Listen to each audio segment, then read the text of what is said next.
Let us thank God for helping us to come together once again to study the God's word. ಮತ್ತೊಮ್ಮೆ ನಾವು ಬಂದು ದೇವರ ವಾಕ್ಯವನ್ನ ಅಧ್ಯಯನ ಮಾಡುವಾಗೆ ಕಲಿಯುವಾಗೆ ದೇವರು ಕೊಟ್ಟಂತಹ ಕೃಪೆಗಾಗಿ ಆತನಿಗೆ ಸ್ತೋತ್ರ ಸಲ್ಲಿಸೋಣ. Shall we turn to the book of Revelation chapter 6 verse 1 and 2? ನಾವು ಪ್ರಕಟಣೆ ಗ್ರಂಥ 6ನೇ ಅಧ್ಯಾಯ 1 ಮತ್ತು 2ನೇ ವಚನವನ್ನು ಓದಿಕೊಳ್ಳೋಣ. ಪ್ರಕಟಣೆ ಗ್ರಂಥ 6ನೇ ಅಧ್ಯಾಯ 1 ಮತ್ತು 2ನೇ ವಚನ.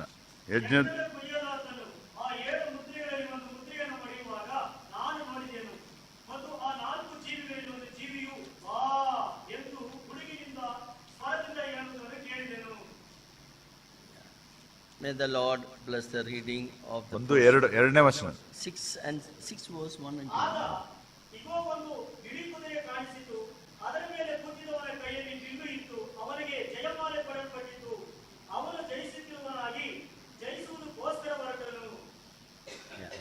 May the Lord bless the reading of the portion of the scripture.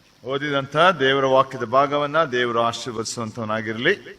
Yesterday we had just summarized the entire message of the book of Revelation. ನಾವು ನಿನ್ನೆ ಇಡೀ ಪ್ರಕಟಣೆ ಗ್ರಂಥದ 22 ಅಧ್ಯಾಯಗಳನ್ನ ನಾವು ಅದನ್ನ ಒಂದು ನೋಟವಾಗಿ ನೋಡ್ತಾ ಬಂದೆವು. As I told you, the book of Revelation primarily deals with the redemption of this earth. ನಾನು ನಿಮಗೆ ಹೇಳ್ತಾ ಬಂದ ಹಾಗೆ ಪ್ರಕಟಣೆ ಗ್ರಂಥ ಪ್ರಾಮುಖ್ಯವಾಗಿ ಅಥವಾ ಪ್ರಮುಖವಾಗಿ ಅದು ಈ ಭೂಮಿಯ ವಿಮೋಚನೆಯ ಕುರಿತು ತಿಳಿಸುತ್ತದೆ. To the world is under the influence of Satan and his people. ಇಡೀ ಪ್ರಪಂಚ ಅದು ಸೈತಾನನ ವಶದಲ್ಲಿದ್ದು ಆತನ ಅನ್ಯಾಯಿಗಳ ವಶದಲ್ಲಿದ್ದು ಆತನ ಪ್ರಭಾವದ ಅಡಿಯಲ್ಲಿದೆ.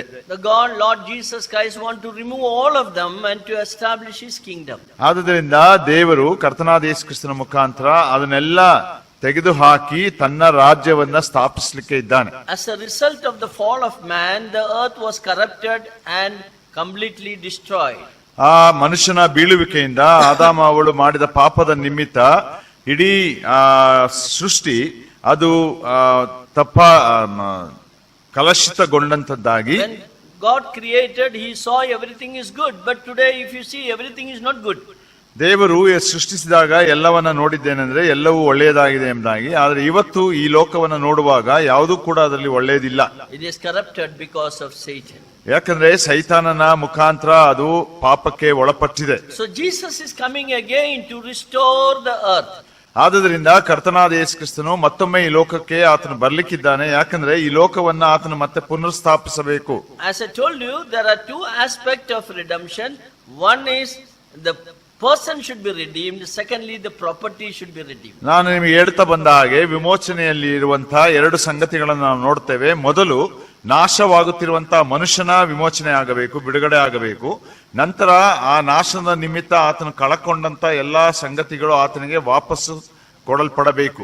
So the book of Revelation deals with the redemption of the earth. ಹಾಗಾಗಿ ಪ್ರಕಟಣೆ ಗ್ರಂಥ ಪ್ರಾಮುಖ್ಯವಾಗಿ ಈ ಭೂಮಿಯ ವಿಮೋಚನೆಯ ಕುರಿತು ಅದು ತಿಳಿಸ್ತದೆ. And there we see that his authority, he is the one who can able to take the scroll and open it. ಅಲ್ಲಿ ನಾವು ನೋಡ್ತೇವೆ ಆ ಅಧಿಕಾರ ಉಳ್ಳಂತವನು ಮಾತ್ರ ಆ ಸುರುಳಿಯನ್ನ ತೆಗೆದುಕೊಂಡು ಅದರ ಮುದ್ರೆಯನ್ನ ಒಡೆದು ಅದನ್ನ ತೆರೆಯಬಹುದು. Now what is the scroll? ಆ ಸುರುಳಿ ಅಂದ್ರೆ ಏನು? That's very important. Scroll is speaking about the purchase deed. ಅದು ಬಹಳ ಪ್ರಾಮುಖ್ಯ. ಆ ಸುರುಳಿ ಅನ್ನುವಂಥದ್ದು ಕ್ರಯಪತ್ರವಾಗಿದೆ. That means it shows that this earth belongs to Jesus Christ. ಅಂದ್ರೆ ಅದೇನ್ ತಿಳಿಸ್ತದೆ ಎಂಬುದಾಗಿ ನೋಡುವಾಗ ಈ ಭೂಮಿ ಸಮಸ್ತವೂ ಕೂಡ ಅದು ಯೇಸು ಕ್ರಿಸ್ತನಿಗೆ ಸಂಬಂಧಪಟ್ಟದ್ದಾಗಿದೆ. See, during the first century, when a person is purchasing the things, he will document is made, both the sides they write within and without. ನೋಡ್ರಿ, ಅಲ್ಲಿ ಮೊದಲನೇ ಶತಮಾನದಲ್ಲಿ ಯಾರಾದ್ರೂ ಒಂದು ಭೂಮಿಯನ್ನ ಅಥವಾ ಆಸ್ತಿಯನ್ನ ಕೊಂಡುಕೊಳ್ಳುವಾಗ ಅದಕ್ಕೆ ಬೇಕಾಗುವಂತ ದಾಖಲೆಗಳನ್ನ ಅವರು ಮಾಡುವಾಗ ಆ ದಾಖಲೆ ಪತ್ರದ ಎರಡು ಭಾಗದಲ್ಲಿ ಕೂಡ ಅದು ಬರೆಯಲ್ಪಟ್ಟಿರ್ತದೆ. And the original document, original copy will be sealed with the 7 seals. ಆ ಮೂಲ ಪ್ರತಿಯನ್ನ ಆ ದಿನಮಾನಗಳಲ್ಲಿ ಅವರು ಮಾಡುತ್ತಿದ್ದಂತ ರೀತಿ ಆ ಮೂಲ ಪ್ರತಿಯನ್ನ 7 ಮುದ್ರೆಗಳಿಂದ ಮುದ್ರಿಸ್ತಾರೆ. There is another copy, that is a duplicate, we can get a photocopy. ಅಥವಾ ಇನ್ನೊಂದು ನಕಲು ಪ್ರತಿ ಕೂಡ ಇರ್ತದೆ. Photocopy, anybody can read it and understand. ಆ ನಕಲು ಪ್ರತಿಯನ್ನ ಯಾರಾದ್ರೂ ತೆಗೆದುಕೊಂಡು ಓದಬಹುದು. So there is one sealed copy and other one is open copy. ಒಂದು ಮುದ್ರೆ ಹಾಕಲ್ಪಟ್ಟಂತ ಒಂದು ಕ್ರಯಪತ್ರ, ಇನ್ನೊಂದು ತೆರೆದಿರುವಲ್ಪಟ್ಟಂತ ಒಂದು ಕ್ರಯಪತ್ರ. So this seventh seal is very clearly suggesting the Roman practice of documents are sealed. ಅಲ್ಲಿ ರೋಮಾನ್ ಸಾಮ್ರಾಜ್ಯದ ಅವರ ಒಂದು ಪದ್ಧತಿಯ ಪ್ರಕಾರ ಇದು ನಮಗೆ ಸ್ಪಷ್ಟವಾಗಿ ತಿಳಿಸ್ತದೆ. ಇಲ್ಲಿ ಸುರುಳಿ ಮತ್ತೆ 7 ಮುದ್ರೆಗಳು ಅನ್ನುವಂತ ರೀತಿಯಲ್ಲಿ ಅದು ಮುದ್ರೆ ಹಾಕಲ್ಪಟ್ಟಿವೆ. Only the owner or the person in authority can open that. ಆ ಆಸ್ತಿಯ ಒಡೆಯನು ಅಥವಾ ಯಜಮಾನನು ಮಾತ್ರ ಆ ಮುದ್ರೆ ಹಾಕಲ್ಪಟ್ಟಂತ ಪ್ರತಿಯನ್ನ ತೆರೆಯಬಹುದು. Even now also we see the government documents when they send it to another place, very important documents, you see that they seal it and they seal it with a red wax. You might have seen the red wax is there. ಅಲ್ಲಿ ನಾವು ಸರ್ಕಾರಿ ಕಚೇರಿಗಳಲ್ಲಿ ನೋಡ್ತೇವೆ, ಅವರು ಬಹಳ ಪ್ರಾಮುಖ್ಯವಾದಂತ ದಾಖಲೆಗಳನ್ನ ಇನ್ನೊಂದು ಸ್ಥಳಕ್ಕೆ ಕಳಿಸಬೇಕಾದ್ರೆ ಅವರು ಆ ಲಕೋಟೆಯಲ್ಲಿ ಹಾಕಿ ಅದನ್ನ ಮುದ್ರಿಸಿ ಅಂಟಾಕಿ ಮುದ್ರಿಸಿ ಅದರ ಮೇಲೆ ಒಂದು ಕೆಂಪು ಬಣ್ಣದ ಮೇಣದ ಒಂದು ಇದನ್ನ ಅಂಟನ್ನ ಹಾಕಿ ಅವರು ಒಂದು ಸೀಲನ್ನ ಒತ್ತುತ್ತಾರೆ. Yeah, I remember when I was doing my examination in the university. ನಾನು ವಿಶ್ವವಿದ್ಯಾಲಯದಲ್ಲಿ ನನ್ನ ಪರೀಕ್ಷೆಗಳನ್ನ ಮಕ್ಕಳಿಗೆ ನಡೆಸುವಾಗ prepare the mark sheets. ಅವರು ಅಂಕ್ಯಪಟ್ಟಿಯನ್ನು ಸಿದ್ಧ ಮಾಡ್ತಾ ಇದ್ರು. And after preparation of the mark sheets, we keep it in the envelope. ಅದನ್ನ ಅಂಕಪಟ್ಟಿ ಸಿದ್ಧವಾದ ಮೇಲೆ ಅದನ್ನ ಲಕೋಟೆಯಲ್ಲಿ ಹಾಕ್ತಾ ಇದ್ರು. We close the envelope with the gum that is there. ಅಲ್ಲಿ ಮತ್ತೆ ಅಂಟಿನಿಂದ ಅದರ ಮುಚ್ಚಳವನ್ನು ಮುಚ್ತಾ ಇದ್ರು. Afterwards, the very red color gum like this wax is there. They melt it in the fire and they keep it there. ಅನಂತರ ಮೇಣದ ಬತ್ತಿಯೋಪಾದಿಯಲ್ಲಿರುವಂತ ಅಂಟುವಂತ ಒಂದು ವಸ್ತು ಅದನ್ನ ಬಿಸಿ ಮಾಡುವಾಗ ಅದು ನೀರಾಗ್ತದೆ, ಆ ತೊಟ್ಟು ಅಲ್ಲಿ ಬೀಳಿಸ್ತಾರೆ ಅದ್ರ ಮೇಲೆ. Then I have a seal and with the seal that is a pressed, that means my name will appear on that wax. ಅವರ ಕೈಯಲ್ಲಿ ಒಂದು ಮುದ್ರೆ ಇರ್ತದೆ, ಆ ಮುದ್ರೆ ಮೇಲೆ ಅವರ ಹೆಸರು ಇರ್ತದೆ, ಅದನ್ನ ಏನ್ ಮಾಡ್ತಾರೆ ಆ ಅಂಟಿನ ಮೇಲೆ ಒತ್ತುತ್ತಾರೆ. Afterwards we send it to the examiner, controller of examination in the university. ಆ ಪರೀಕ್ಷೆಯ ನಿಯಂತ್ರಣಾಧಿಕಾರಿಗಳಿಗೆ ಆ ವಿಶ್ವವಿದ್ಯಾಲಯಕ್ಕೆ ಮುಂದಕ್ಕೆ ಅದನ್ನ ರವಾನೆ ಮಾಡ್ತಾರೆ. That shows that this document no one can open, only the controller of examination can open it. ನೋಡ್ರಿ, ಈ ಅದೇನ್ ತೋರಿಸುತ್ತೆ ಎಂಬುದಾಗಿ ಹೇಳುವಾಗ ಇವೆಲ್ಲ ಆ ಲಕೋಟೆಯನ್ನ ಬೇರೆ ಯಾರು ಅದನ್ನ ತೆರೆಯಲಿಕ್ಕೆ ಸಾಧ್ಯವಿಲ್ಲ. ಅದು ಯಾರಿಗೆ ತಲುಪಬೇಕು ಅದು ತಲುಪಿದ ನಂತರ ಆ ಪರೀಕ್ಷೆಗಳ ನಿಯಂತ್ರಣಾಧಿಕಾರಿ ಮಾತ್ರ ಅದನ್ನ ತೆರೆಯಬಹುದು. Same way here, this sealed document should be opened by the owner of the land. ಅದೇ ರೀತಿಯಲ್ಲಿ 5ನೇ ಅಧ್ಯಾಯ 1ನೇ ವರ್ಷದಿಂದ ಮುಂದಕ್ಕೆ ಓದ್ತಾ ನಿನ್ನೆ ನೋಡಿದ ಹಾಗೆ ಆ ಮುದ್ರೆ ಹಾಕಲ್ಪಟ್ಟಂತ ಸುರುಳಿಯನ್ನ ಈ ಭೂಮಿ ಯಾರ ಅಸ್ತಿತ್ವದಲ್ಲಿ ಅಥವಾ ಯಾರ ಒಡೆಯನ್ ಯಾರಾಗಿದ್ದಾನೋ ಅವನು ಮಾತ್ರ ಅದನ್ನ ತೆರೆಯಬಹುದು. So we see that Jesus is taking the scroll and he is opening one after the other. ನಾವು ಅದನ್ನ ನೋಡ್ತಾ ಇದ್ದೀವಿ. ಏನಂದ್ರೆ ಕರ್ತನಾದ ಯೇಸು ಕ್ರಿಸ್ತನು ಆ ಸುರುಳಿಯನ್ನ ತೆಗೆದುಕೊಂಡು ಅದರ ಮೇಲಿರುವಂತ ಮುದ್ರೆಯನ್ನ ಒಂದರ ನಂತರ ಒಂದು ಮುದ್ರೆಯನ್ನ ಆತನು ಹೊಡಿತಾನೆ. Then there are 3 series of judgment is falling because of that. ಅದರ ಮುಖಾಂತರವೇ ನಾವು ನೋಡುವಂತದ್ದು, ಅದನ್ನ ಒಡೆಯುವಾಗ ಗೊತ್ತಾಗ್ತದೆ, ಅದು ಮುಂದೆ ಬರೆಯಲ್ಪಟ್ಟಿದೆ ಏನಂದ್ರೆ 3 ತೀರ್ಪುಗಳು ಈ ಲೋಕದ ಮೇಲೆ ಬರ್ಲಿಕ್ಕಿದೆ. The Satan, the illegal occupant should be forcibly removed. ಅನ್ಯಾಯವಾಗಿ ಸೈತಾನನು ತನ್ನ ವಶದಲ್ಲಿ ಇಟ್ಟುಕೊಂಡಿರುವಂತ ಈ ಭೂಮಿಯ ಆ ಒಂದು ಅಧಿಕಾರವನ್ನ ಅದು ತೆಗೆದುಹಾಕಲ್ಪಡಬೇಕು. What are the 3 judgments? ಆ 3 ತೀರ್ಪುಗಳು ಯಾವುದು? Seal judgment. Second one, trumpet judgment. ಮುದ್ರೆಗಳ ತೀರ್ಪು, ತುತ್ತೂರಿಗಳ ತೀರ್ಪು. Third one, bowl judgment. ಪಾತ್ರೆಗಳ ತೀರ್ಪು. So 3 judgments. 3 ತೀರ್ಪುಗಳು. That 2, 7, 7. 7 seal judgment, 7 trumpet judgment, 7 bowl judgment. ಎಲ್ಲವೂ 7 ತೀರ್ಪುಗಳು ಬರ್ತದೆ. ಅಂದ್ರೆ ಮುದ್ರೆಗಳ ತೀರ್ಪಲ್ಲಿ 7, ತುತ್ತೂರಿಗಳ ತೀರ್ಪಲ್ಲಿ 7, ಪಾತ್ರೆಗಳ ತೀರ್ಪಲ್ಲಿ 7. The intensity of the judgment is increasing. ಒಂದು ತೀರ್ಪು ಆದ ನಂತರ ಇನ್ನೊಂದು ತೀರ್ಪಿಗೆ ಹೋಗುವಾಗ ಆ ಒಂದು ತೀರ್ಪಿನ ತೀವ್ರತೆ ಹೆಚ್ಚಾಗುತ್ತಾ ಹೋಗುತ್ತೆ. At the end of the 7th bowl judgment, ಅಲ್ಲಿ ಆ ಕಟ್ಟಕಡೆಯ 7ನೇ ಪಾತ್ರೆ ಒಯ್ಯಲ್ಪಟ್ಟಾಗ Lord Jesus Christ will appear in glory and majesty. ಕರ್ತನಾದ ಯೇಸು ಕ್ರಿಸ್ತನು ಮಹಿಮೆಯಲ್ಲಿಯೂ ತನ್ನ ಪ್ರತಾಪದಲ್ಲಿಯೂ ಆತನು ಕಾಣಿಸಿಕೊಳ್ತಾನೆ. He is coming on a white horse. ಆತನು ಬಿಳಿ ಸಿಂಹಾಸನವನ್ನು ಏರಿ ಬರುತ್ತಾನೆ. And he will capture the Antichrist and the false prophet. ಅಲ್ಲಿ ನಾವು ನೋಡಿದ್ವು, ಅನಂತರ ಆತನು ಕ್ರಿಸ್ತ ವಿರೋಧಿ ಮತ್ತು ಸುಳ್ಳು ಪ್ರವಾದಿಯನ್ನ ಸೆರೆ ಹಿಡಿತಾನೆ. Then a mighty angel will come from heaven with the arrest warrant. ಮಹಾಶಕ್ತಿಯುಳ್ಳಂತ ಒಬ್ಬ ದೇವದೂತನು ಪರಲೋಕದಿಂದ ಒಬ್ಬನನ್ನ ಬಂಧಿಸಲಿಕ್ಕಾಗಿ ಅಧಿಕಾರವನ್ನ ಪಡೆದಂತವನಾಗಿ ಬರ್ತಾನೆ. Yeah, with the chain he is coming to arrest Satan. ಅವನ ಕೈಯಲ್ಲಿ ಸರಪಳಿಗಳುಂಟು, ಯಾಕಂದ್ರೆ ಸೈತಾನನನ್ನ ಬಂಧಿಸಲಿಕ್ಕಾಗಿ ಆತನು ಬರ್ತಾ ಇದ್ದಾನೆ. and all his associates, demons, will be arrested. and ಸೈತಾನನು bound. ಆತನ ಅನುಯಾಯಿಗಳು ಅಂದ್ರೆ ದೆವ್ವಗಳು ಪಿಚಾಚಿಗಳು ಇವೆಲ್ಲವನ್ನ ಆತನು ಬಂಧಿಸುವಂತವನಾಗಿದ್ದಾನೆ. And they will be thrown into the bottomless pit or the abyss. ಅನಂತರ ಆ ಸೈತಾನನನ್ನ ಅಧೋಲೋಕಕ್ಕೆ ದೊಬ್ಬಲ್ಪಟ್ಟನು ಎಂಬುದಾಗಿ ನೋಡ್ತೇವೆ. This is called bottomless pit. ಇದನ್ನೇ ಅಧೋಲೋಕ ಎಂಬುದಾಗಿ ನಾವು ನೋಡ್ತೇವೆ. English it is bottomless pit. That is not the right word. Actually abyss. That is the adologum. That is the right word for. Adholoka ಅಬಿಸ್ ಎಂಬುದಾಗಿ ಹೇಳಲ್ಪಡ್ತದೆ Greek And ಭಾಷೆ. ನಂತರ if you study about that word adolog or bottomless pit, we can understand one thing. ಪಾತಾಳ ಎಂಬುದಾಗಿ ಕೂಡ ಹೇಳ್ತದೆ. ಅದನ್ನ ನಾವು ಅಧ್ಯಯನ ಮಾಡುವಾಗ ಒಂದು ವಿಷಯವನ್ನ ತಿಳ್ಕೊಳ್ಬಹುದು. It is a place where the demons are kept in prison. It's a prison of demons. ಅದನ್ನ ಆ ದೆವ್ವಗಳನ್ನ ಆ ಪಿಚಾಚಿಗಳನ್ನ ಸೆರೆಯಲ್ಲಿ ಇಟ್ಟಿರುವಂತ ಒಂದು ಸ್ಥಳ ಅದು. Some demons are there. They are very violent and very ferocious, and it can trouble human beings. ಕೆಲವು ದುರಾತ್ಮಗಳಿವೆ, ಅವು ಬಹಳ ಕ್ರೂರಿಗಳಾಗಿರ್ತವೆ, ಮನುಷ್ಯರಿಗೆ ಬಹಳ ಹಿಂಸೆಯನ್ನ ಕೊಡ್ತವೆ. Such demons which can cause a lot of damage for human beings, Lord will arrest them and send them into the ಅಂತ bottomless pit. ದುರಾತ್ಮಗಳು ಯಾವುದು ಮನುಷ್ಯನಿಗೆ ಬಹಳ ಹಿಂಸೆಯನ್ನ ಕಷ್ಟವನ್ನ ಕೊಡ್ತದೋ ಅಂತವುಗಳನ್ನ ದೇವರು ಬಂಧನದಲ್ಲಿಟ್ಟಿರ್ತಾನೆ. You know the man who was possessed by the legion. ನಾವು ಒಬ್ಬ ಮನುಷ್ಯನು ದೆವ್ವಗಳ ದಂಡಿನಿಂದ ಹಿಡಿಯಲ್ಪಟ್ಟಿದ್ದನ್ನ ನಾವು ಓದ್ತೇವೆ. And when they saw Jesus Christ, ಅದು ಯಾವಾಗ ಯೇಸು ಸ್ವಾಮಿಯನ್ನ ನೋಡಿತೋ, Jesus asked, "What is your name?" ಅವಾಗ ಯೇಸು ಸ್ವಾಮಿ ಅದ ಕೇಳ್ತಾನೆ, ನಿನ್ನ ಹೆಸರೇನು? And he said, "We are many. ಅವಾಗ ಆತನ ಹೇಳ್ತಾರೆ, ನಾವು ಅನೇಕರಿದ್ದೇವೆ, We are legion." ನಾವು ಒಂದು ದಂಡಾಗಿದ್ದೇವೆ. That means in that one man around 600 demons are there. ಅಂದ್ರೆ ಆ ಒಬ್ಬ ಮನುಷ್ಯನಲ್ಲಿ ಸುಮಾರು 600 ದೆವ್ವಗಳು No, ಕೂಡಿದ್ದವು. 6,000. 6,000 ದೆವ್ವಗಳು ಸೇರಿದ್ದವು. A legion means a army of 6,000. ಆ ಲೀಜನ್ ಎಂಬುದಾಗಿ ರೋಮನ್ ಸಾಮ್ರಾಜ್ಯದ ಸೈನಿಕರಲ್ಲಿ ಇರುವಂತದ್ದು ಒಂದು 6,000 ಸೈನಿಕರು. And they said that, "Lord, why you are going to send us before time into the bottomless pit?" ಆ ದೆವ್ವಗಳು ಯೇಸು ಸ್ವಾಮಿನ ಕೇಳ್ತವೆ, ಸಮಯ ಇನ್ನೂ ಪೂರ್ತಿ ಆಗಿಲ್ಲ, ನಮ್ಮನ್ನ ಯಾಕೆ ಈಗಲೇ ಆ ಪಾತಾಳಕ್ಕೆ ಕಳಿಸ್ತಾ ಇದ್ಯಾ? And please send us to the pigs are there, we will go to the pigs. ಆ ನಂತರ ಅವು ಹೇಳ್ತವೆ, ದೆವ್ವಗಳು, ಅಲ್ಲಿ ನೋಡು ಹಂದಿಗಳ ಗುಂಪಿದೆ, ಅದಕ್ಕೆ ನಮ್ಮನ್ನ ಕಳಿಸು, ನಾವು ಅಲ್ಲಿ ಹೋಗ್ತೇವೆ. So from there we understand the bottomless pit or abyss is a place where the demons are chained and kept. ಅಲ್ಲಿ ಅದರಿಂದ ನಮ್ಗೆ ಅರ್ಥವಾಗ್ತದೆ ಏನಂದ್ರೆ, ಈ ಪಾತಾಳ ಅನ್ನುವಂಥದ್ದು, ಅಧೋಲೋಕ ಅನ್ನುವಂಥದ್ದು ಈ ದೆವ್ವಗಳನ್ನ ಸರಪಳಿಯಿಂದ ಕಟ್ಟಿ ಬಂಧನದಲ್ಲಿ ಇಟ್ಟಿರುವಂತ ಸ್ಥಳ. So here we see the Satan is also bound and kept in this bottomless ಅದೇ ರೀತಿಯಾಗಿ ಈಗ ಅದರ ಒಡೆಯನಾದಂತ ಸೈತಾನನು ಕೂಡ ಆ ಮಹಾಶಕ್ತಿಯುಳ್ಳಂತ ದೇವದೂತನು ಸರಪಳಿಯಿಂದ ಬಂಧಿಸಿ ಆ ಅಧೋಲೋಕದಲ್ಲಿ ದೊಬ್ಬುತ್ತಾನೆ. Then the Lord will establish his kingdom. He will clean the whole earth and renovate the earth, and the millennial kingdom will start.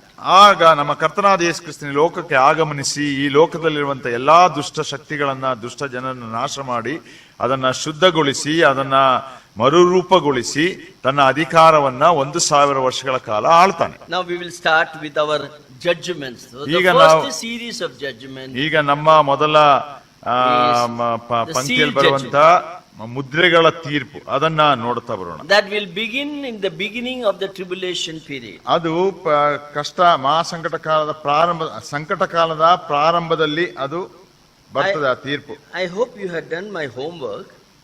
ಒಂದು ವೇಳೆ ನೀವು ಮನೆ ಕೆಲಸವನ್ನ ಮಾಡಿದ್ದೀರಾ ಅಂತ ನೆನೆಸ್ತೇನೆ. Matthew chapter 24 I asked you to read. ಮತ್ತಾಯ 24ನೇ ಅಧ್ಯಾಯ ಓದಿ ಅಂದಿದ್ದೆ. So turn to the Matthew chapter 24 before going into the book of Revelation. 24ನೇ ಅಧ್ಯಾಯ ಮತ್ತಾಯ ಓದಿದಿರಾ? Yeah. ಎಲ್ಲರೂ 24 I told you at least up to verse 15 you are supposed to read, right?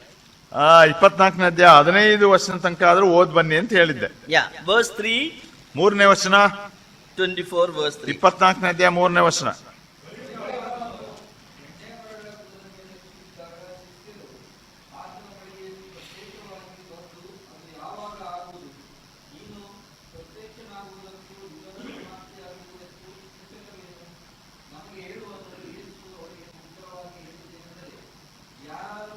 Verse 3, no?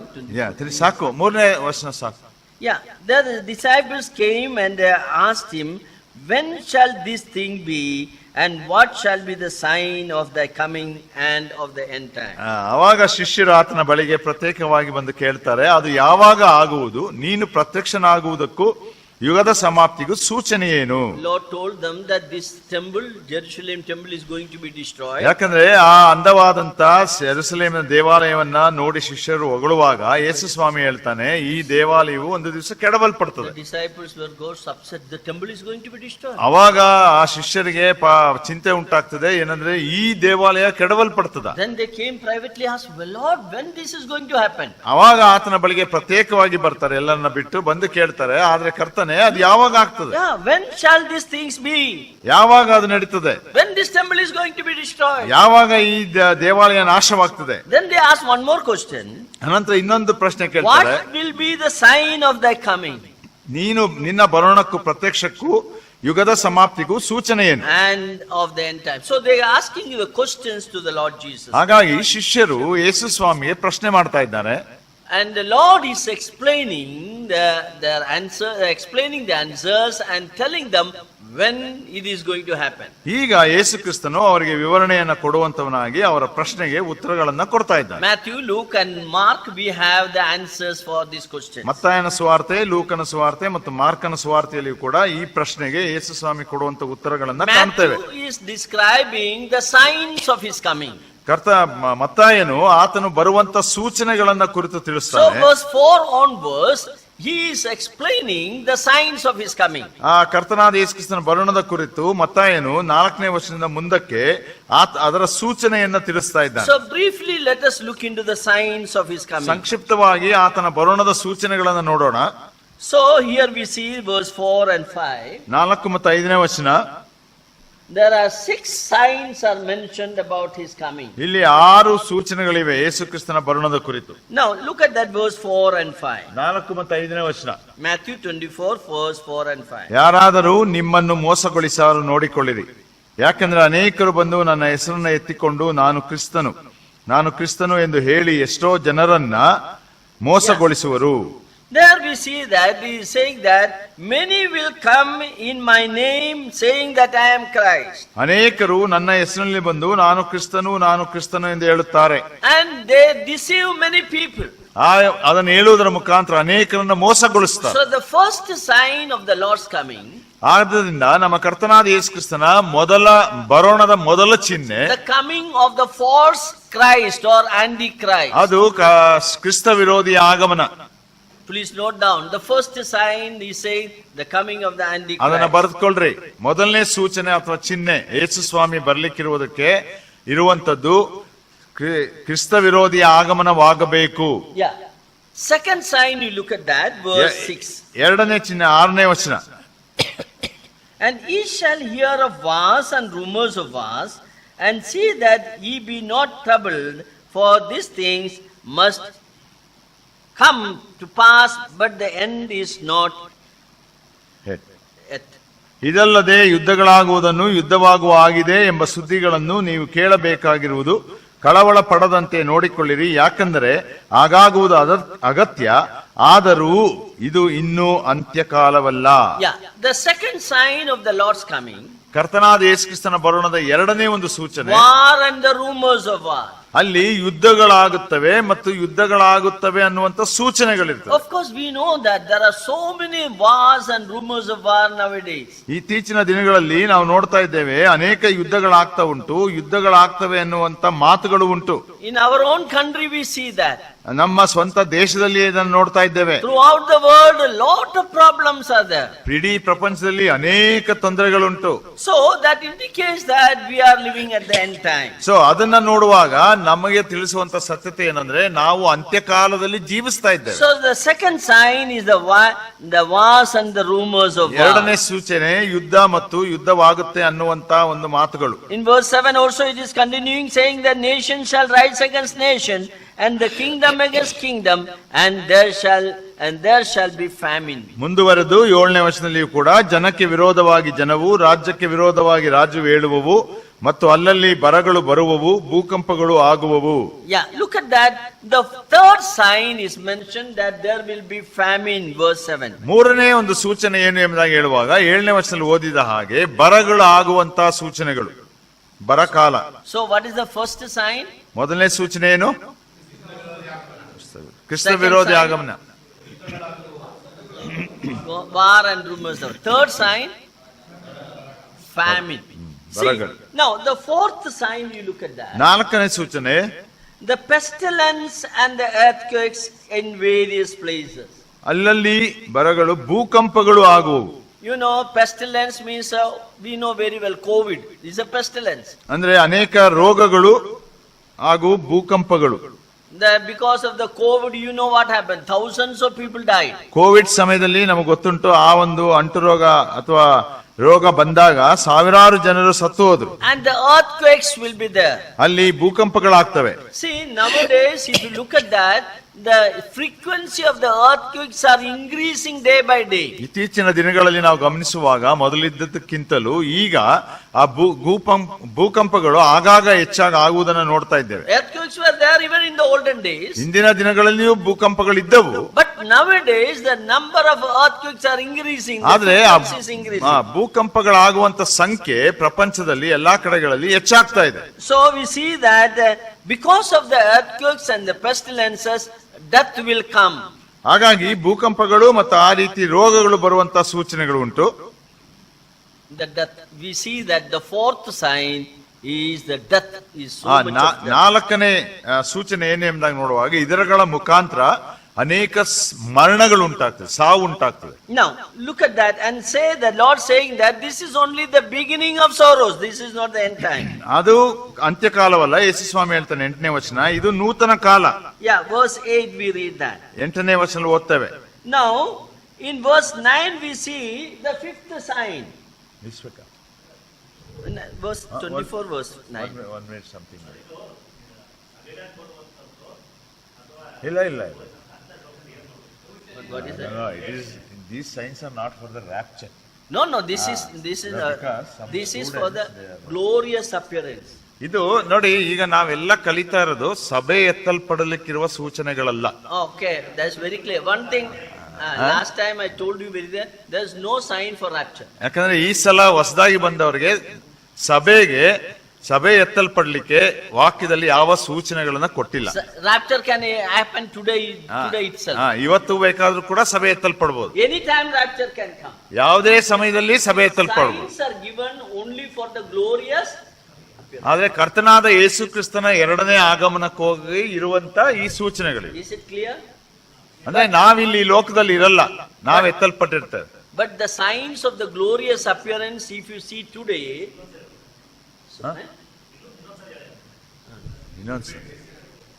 Okay, ಈ ನೋಡಿ, ಈಗ ನಾವು ಕಲಿತಾ ಇರುವಂತದ್ದು ಈ ಎಲ್ಲಾ ಸೂಚನೆಗಳು.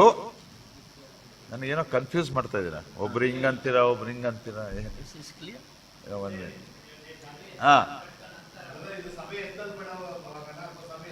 ಬ್ರದರ್, ಅದನ್ನೇ ಕನ್ಫ್ಯೂಸ್ ಮಾಡ್ಕೋಬೇಡಿ. ಸಭೆ ಎತ್ತಲ್ಪಡಕ್ಕೂ ಈ ಕಲಿತಾ ಇರೋದಕ್ಕೂ ಸಂಬಂಧ ಇಲ್ಲ. ಇದು ಸಭೆ ಎತ್ತಲ್ಪಟ್ಟ ಮೇಲೆ ನಡೆಯುವಂತ ಘಟನೆಗಳಿಗಾಗಿರುವಂತ ಸೂಚನೆಗಳು. ಅದನ್ನೇ, ಅದು ಯಾವಾಗ ಆಗ್ತದೆ, ಅಂತ್ಯಕಾಲ ಯಾವಾಗ ಬರ್ತದೆ ಅಂತ ಕೇಳ್ತಿರೋದು. ಸಭೆ ಎತ್ತಲ್ಪಡೋದು ಕೇಳ್ತಾ ಇಲ್ಲ ಅವರು. ರಾಜ್ಯ ಸ್ಥಾಪನೆ ಮಾಡೋದು ಯಾವಾಗ? ಅದೇನೆ ಸೆಕೆಂಡ್ ಕಮಿಂಗ್ ಅಲ್ಲಿ, ಎರಡನೇ ಬರೋಣದಲ್ಲಿ. ಸಭೆ ಎತ್ತಲ್ಪಟ್ಟ ಮೇಲೆ 7 ವರ್ಷ ಸಂಕಟ ಕಾಲ ಆದ ಮೇಲೆ ಕನ್ಫ್ಯೂಸ್ ಮಾಡ್ಕೋತಾರೆ. ತಪ್ಪಾದ ಬೋಧನೆ ಇದು. ನೋಡ್ರಿ, ಇನ್ನೊಂದು ರೀತಿಯಲ್ಲಿ ಹೇಳೋದಾದ್ರೆ 24, 25, 26ನೇ ಅಧ್ಯಾಯ ಮತ್ತಾಯನ ಸುವಾರ್ತೆ ಎಲ್ಲವೂ ಕೂಡ ಯಹೂದ್ಯರಿಗೆ ಸಂಬಂಧಪಟ್ಟಂತ ಸತ್ಯತೆ. ಅರ್ಥ ಮಾಡ್ಕೊಳ್ಳಿ. Matthew 24:25 and 26 is speaking almost about the glorious appearance. ಕರ್ತನಾದ ಯೇಸು ಕ್ರಿಸ್ತನ ಎರಡನೇ ಆಗಮನ. Now we will explain. ಅಲ್ಲ, No, don't worry about. Brother, ಅದನ್ನೇ ಇನ್ನೊಂದು ಮಂದಟ್ಟು ಮಾಡ್ಕೊಳ್ಳಿ. ಸಭೆ ಎತ್ತಲ್ಪಡ್ಲಿಕ್ಕೆ ಸತ್ಯವೇದದಲ್ಲಿ ನಮಗೆ ಸಭೆಗೆ ಯಾವ ಸೂಚನೆಗಳು ಕೊಡಲ್ಪಟ್ಟಿಲ್ಲ. ಆಯ್ತಾ? Please don't worry about it. I will explain. ಅವ್ರು ಹೇಳ್ತಾರೆ. ಲಾಸ್ಟ್ ಟೈಮ್ ನೀವು ಬಂದಿದ್ರೆ ನಿಮ್ಗೆ ಅದು ಇನ್ನು. Last time I explained it. Explain it. Please don't worry. We will explain this thing. Confuse ಮಾಡ್ಕೋಬೇಡಿ. ನಾಳೆನೂ ಕ್ವಶನ್ ಅಂಡ್ ಆನ್ಸರ್ ಅವರ್ ಇದೆ. The rapture takes place, then 7 years after the glorious appearance comes. ನೋಡ್ರಿ, ಸಭೆ ಎತ್ತಲ್ಪಟ್ಟ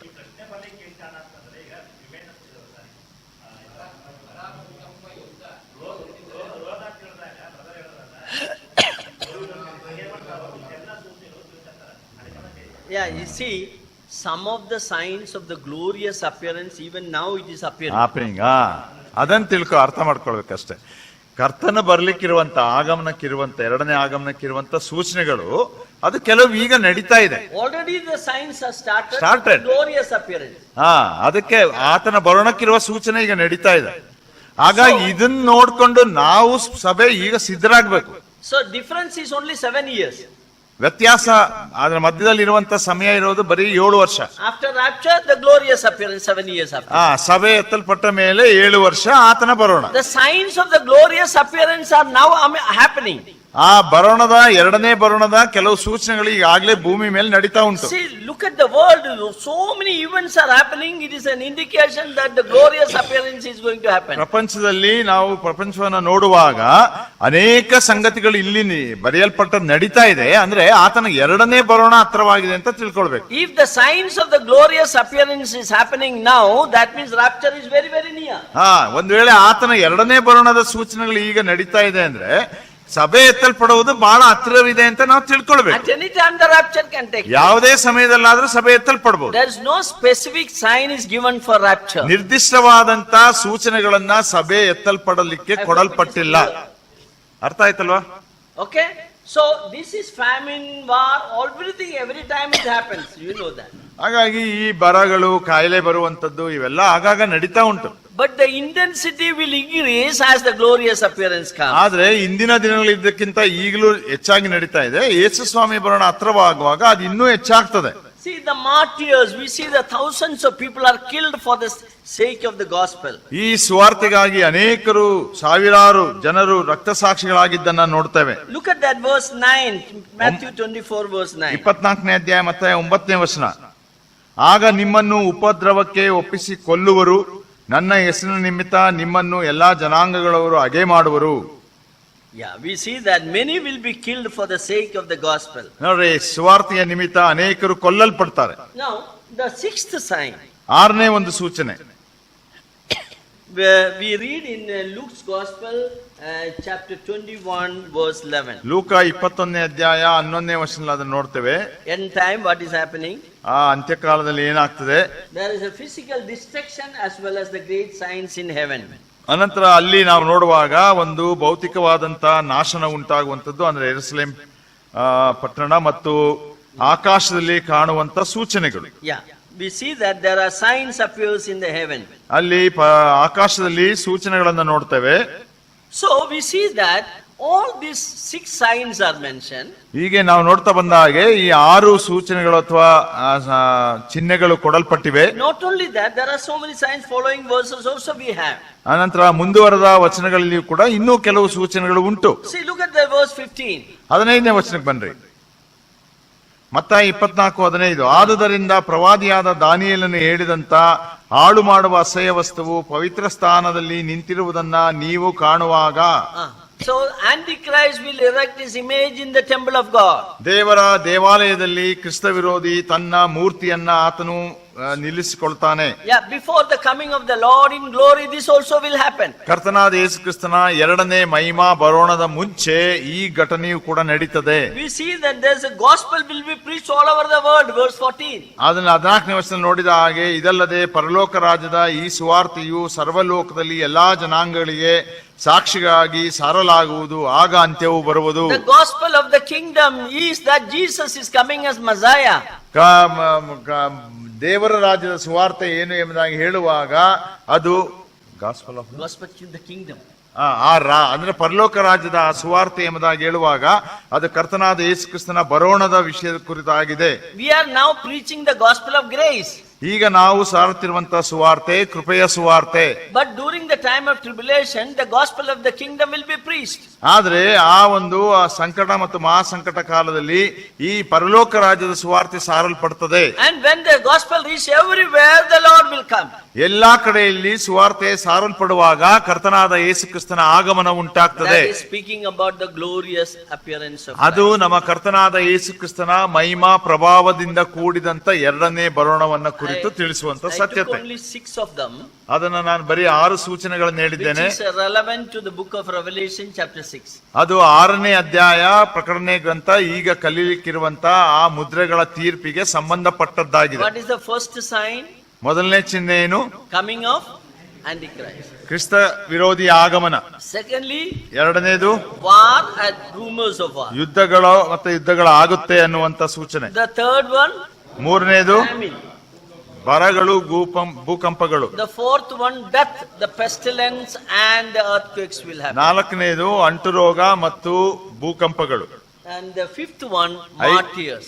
ಐದನೇದು ರಕ್ತಸಾಕ್ಷಿಗಳಾಗಿ ಸಾಯುವಂತದ್ದು. And sixth one, the physical destruction. Lot of changes happens in the heaven and the earth. ಆರನೇದು ನಾವು ನೋಡ್ತಾ ಬರುವಾಗ ಇಡೀ ಭೂಮಿ ನಾಶವಾಗುವಂತದ್ದು, ಭೂಮಿ ಆಕಾಶದಲ್ಲಿ ಆಗುವಂತ ಬದಲಾವಣೆಗಳು. This much please keep in your mind. Now come to Revelation chapter 6. ಇದನ್ನ ಮನಸ್ಸಿನಲ್ಲಿ ಇಟ್ಟುಕೊಂಡಂತವರಾಗಿ ಪ್ರಕಟಣೆ ಗ್ರಂಥ 6ನೇ ಅಧ್ಯಾಯಕ್ಕೆ ಬರೋಣ. There is a similarity between Matthew 24 and Revelation 6. ಇಲ್ಲಿ ನಾವು ನೋಡ್ತಾ ಕಲಿಯುತ್ತಾ ಬರುವಾಗ ಮತ್ತಾಯ 24ನೇ ಅಧ್ಯಾಯ ಮತ್ತು ಪ್ರಕಟಣೆ 6ನೇ ಅಧ್ಯಾಯ ಒಂದು ಸಂಬಂಧವಿದೆ. The Jewish people, they wanted sign for something. ಯಾಕಂದ್ರೆ ಯಹೂದ್ಯರು ಯಾವಾಗಲೂ ಸೂಚನೆಗಳನ್ನ ಬಯಸ್ತಾರೆ. So the disciples, being the Jewish people, they wanted the sign of his coming.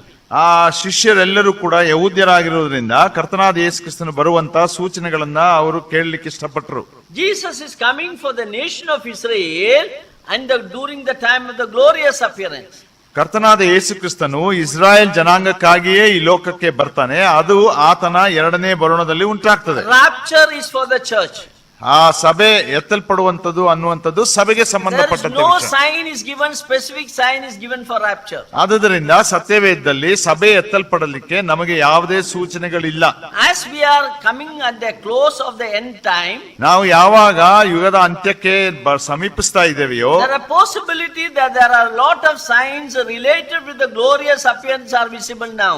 ಆ ಕರ್ತನಾದ ಯೇಸು ಕ್ರಿಸ್ತನ ಎರಡನೇ ಆಗಮನಕ್ಕಿರುವಂತ ಅನೇಕ ಸೂಚನೆಗಳು ಈಗಲೇ ನಮಗ್ ಗೊತ್ತಾಗ್ತಾ ಇದೆ. That we, for example, temple, you look at Jerusalem, we see that Jewish people are already ready with the temple.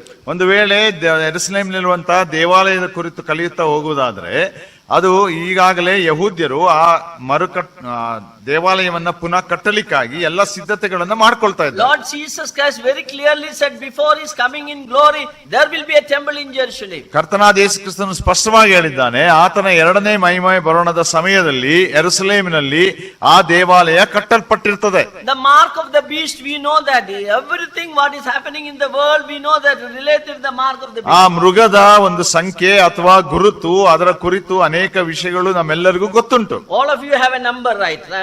ಎಲ್ಲರಿಗೂ ಒಂದು ಸಂಖ್ಯೆ ಕೊಡಲ್ಪಟ್ಟಿರ್ತದೆ. Without number you cannot buy or sell anything. ಆ ಸಂಖ್ಯೆ ಇಲ್ಲದೆ ನೀವು ಕೊಂಡುಕೊಳ್ಳುವುದು ಮಾರುವುದು ಮಾಡ್ಲಿಕ್ಕೆ ಆಗೋದಿಲ್ಲ. If you want to have a bank account, you need a number, right? ಈಗಲೂ ಕೂಡ ನಮ್ಮ ದೇಶದಲ್ಲಿಯೂ ಕೂಡ ಒಂದು ಅಕೌಂಟ್ ಖಾತೆ ಬ್ಯಾಂಕ್ ಅಲ್ಲಿ ಓಪನ್ ಮಾಡಬೇಕಾದ್ರೆ ಒಂದು ನಂಬರ್ ಇರಬೇಕು. ಆಧಾರ್ ನಂಬರ್ ಎಂಬುದಾಗಿ ನೋಡ್ತಾರೆ. Not only in India, all over the world it is like that. ಅದು ಭಾರತದಲ್ಲಿ ಮಾತ್ರವಲ್ಲ, ಪ್ರಪಂಚದಾದ್ಯಂತ ಎಲ್ಲಾ ಕಡೆ ಇದೇ ಸ್ಥಿತಿ ಇದೆ. That is a sign of the Lord's glorious appearance. Before that, everyone will have a number. That's what the Bible says. ದೇವರ ವಾಕ್ಯ ಹೇಳುವ ಹಾಗೆ ಕರ್ತನಾದ ಯೇಸು ಕ್ರಿಸ್ತನ ಎರಡನೇ ಆಗಮನದ ಮುಂಚೆ ಪ್ರತಿಯೊಬ್ಬನಿಗೂ ಒಂದೊಂದು ಸಂಖ್ಯೆ ಕೊಡಲ್ಪಟ್ಟಿರ್ತದೆ. So please note down that there are so many signs related with the glorious appearance is visible now. ಆದುದರಿಂದ ನೀವು ಗುರುತು ಮಾಡ್ಕೊಳ್ರಿ ಏನಂದ್ರೆ, ಕರ್ತನಾದ ಯೇಸು ಕ್ರಿಸ್ತನ ಎರಡನೇ ಮಹಿಮಾ ಪ್ರಭಾವದ ಆಗಮನಕ್ಕಿರುವಂತ ಸೂಚನೆಗಳು ಈಗ ಸಭೆಯ ಕಾಲದಲ್ಲೂ ಕೂಡ ಗೊತ್ತಾಗ್ತಾ ಉಂಟು. But keep in mind, there is no sign is given for the rapture. ಆದ್ರೆ ಒಂದನ್ನ ಮನಸ್ಸಿನಲ್ಲಿ ಇಟ್ಕೊಳ್ರಿ, ಸಭೆ ಎತ್ತಲ್ಪಡ್ಲಿಕ್ಕೆ ನಮಗೆ ಈ ಸೂಚನೆಗಳು ಇಲ್ಲ. Now let us read Revelation chapter 6 verse 1. 6ನೇ ಅಧ್ಯಾಯ ಪ್ರಕಟಣೆ 1ನೇ ವಚನ. Yeah. ಯಜ್ಞ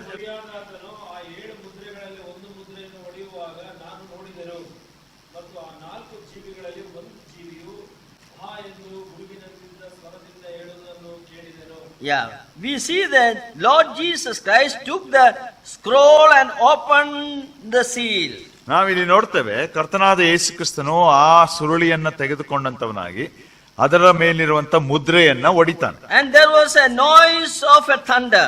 ಆ ಮುದ್ರೆ ಒಡೆಯುವಾಗ ಅಲ್ಲಿ ಒಂದು ದೊಡ್ಡ ಶಬ್ದ ಉಂಟಾಗ್ತದೆ. And one of the living creature. ಅವಾಗ ಒಂದು ಜೀವಿ, ಆ 4 ಜೀವಿಗಳಲ್ಲಿ ಒಂದು ಜೀವಿ. Yeah, that is maybe like the, it is not mentioned which one, it may be like the face of a lion.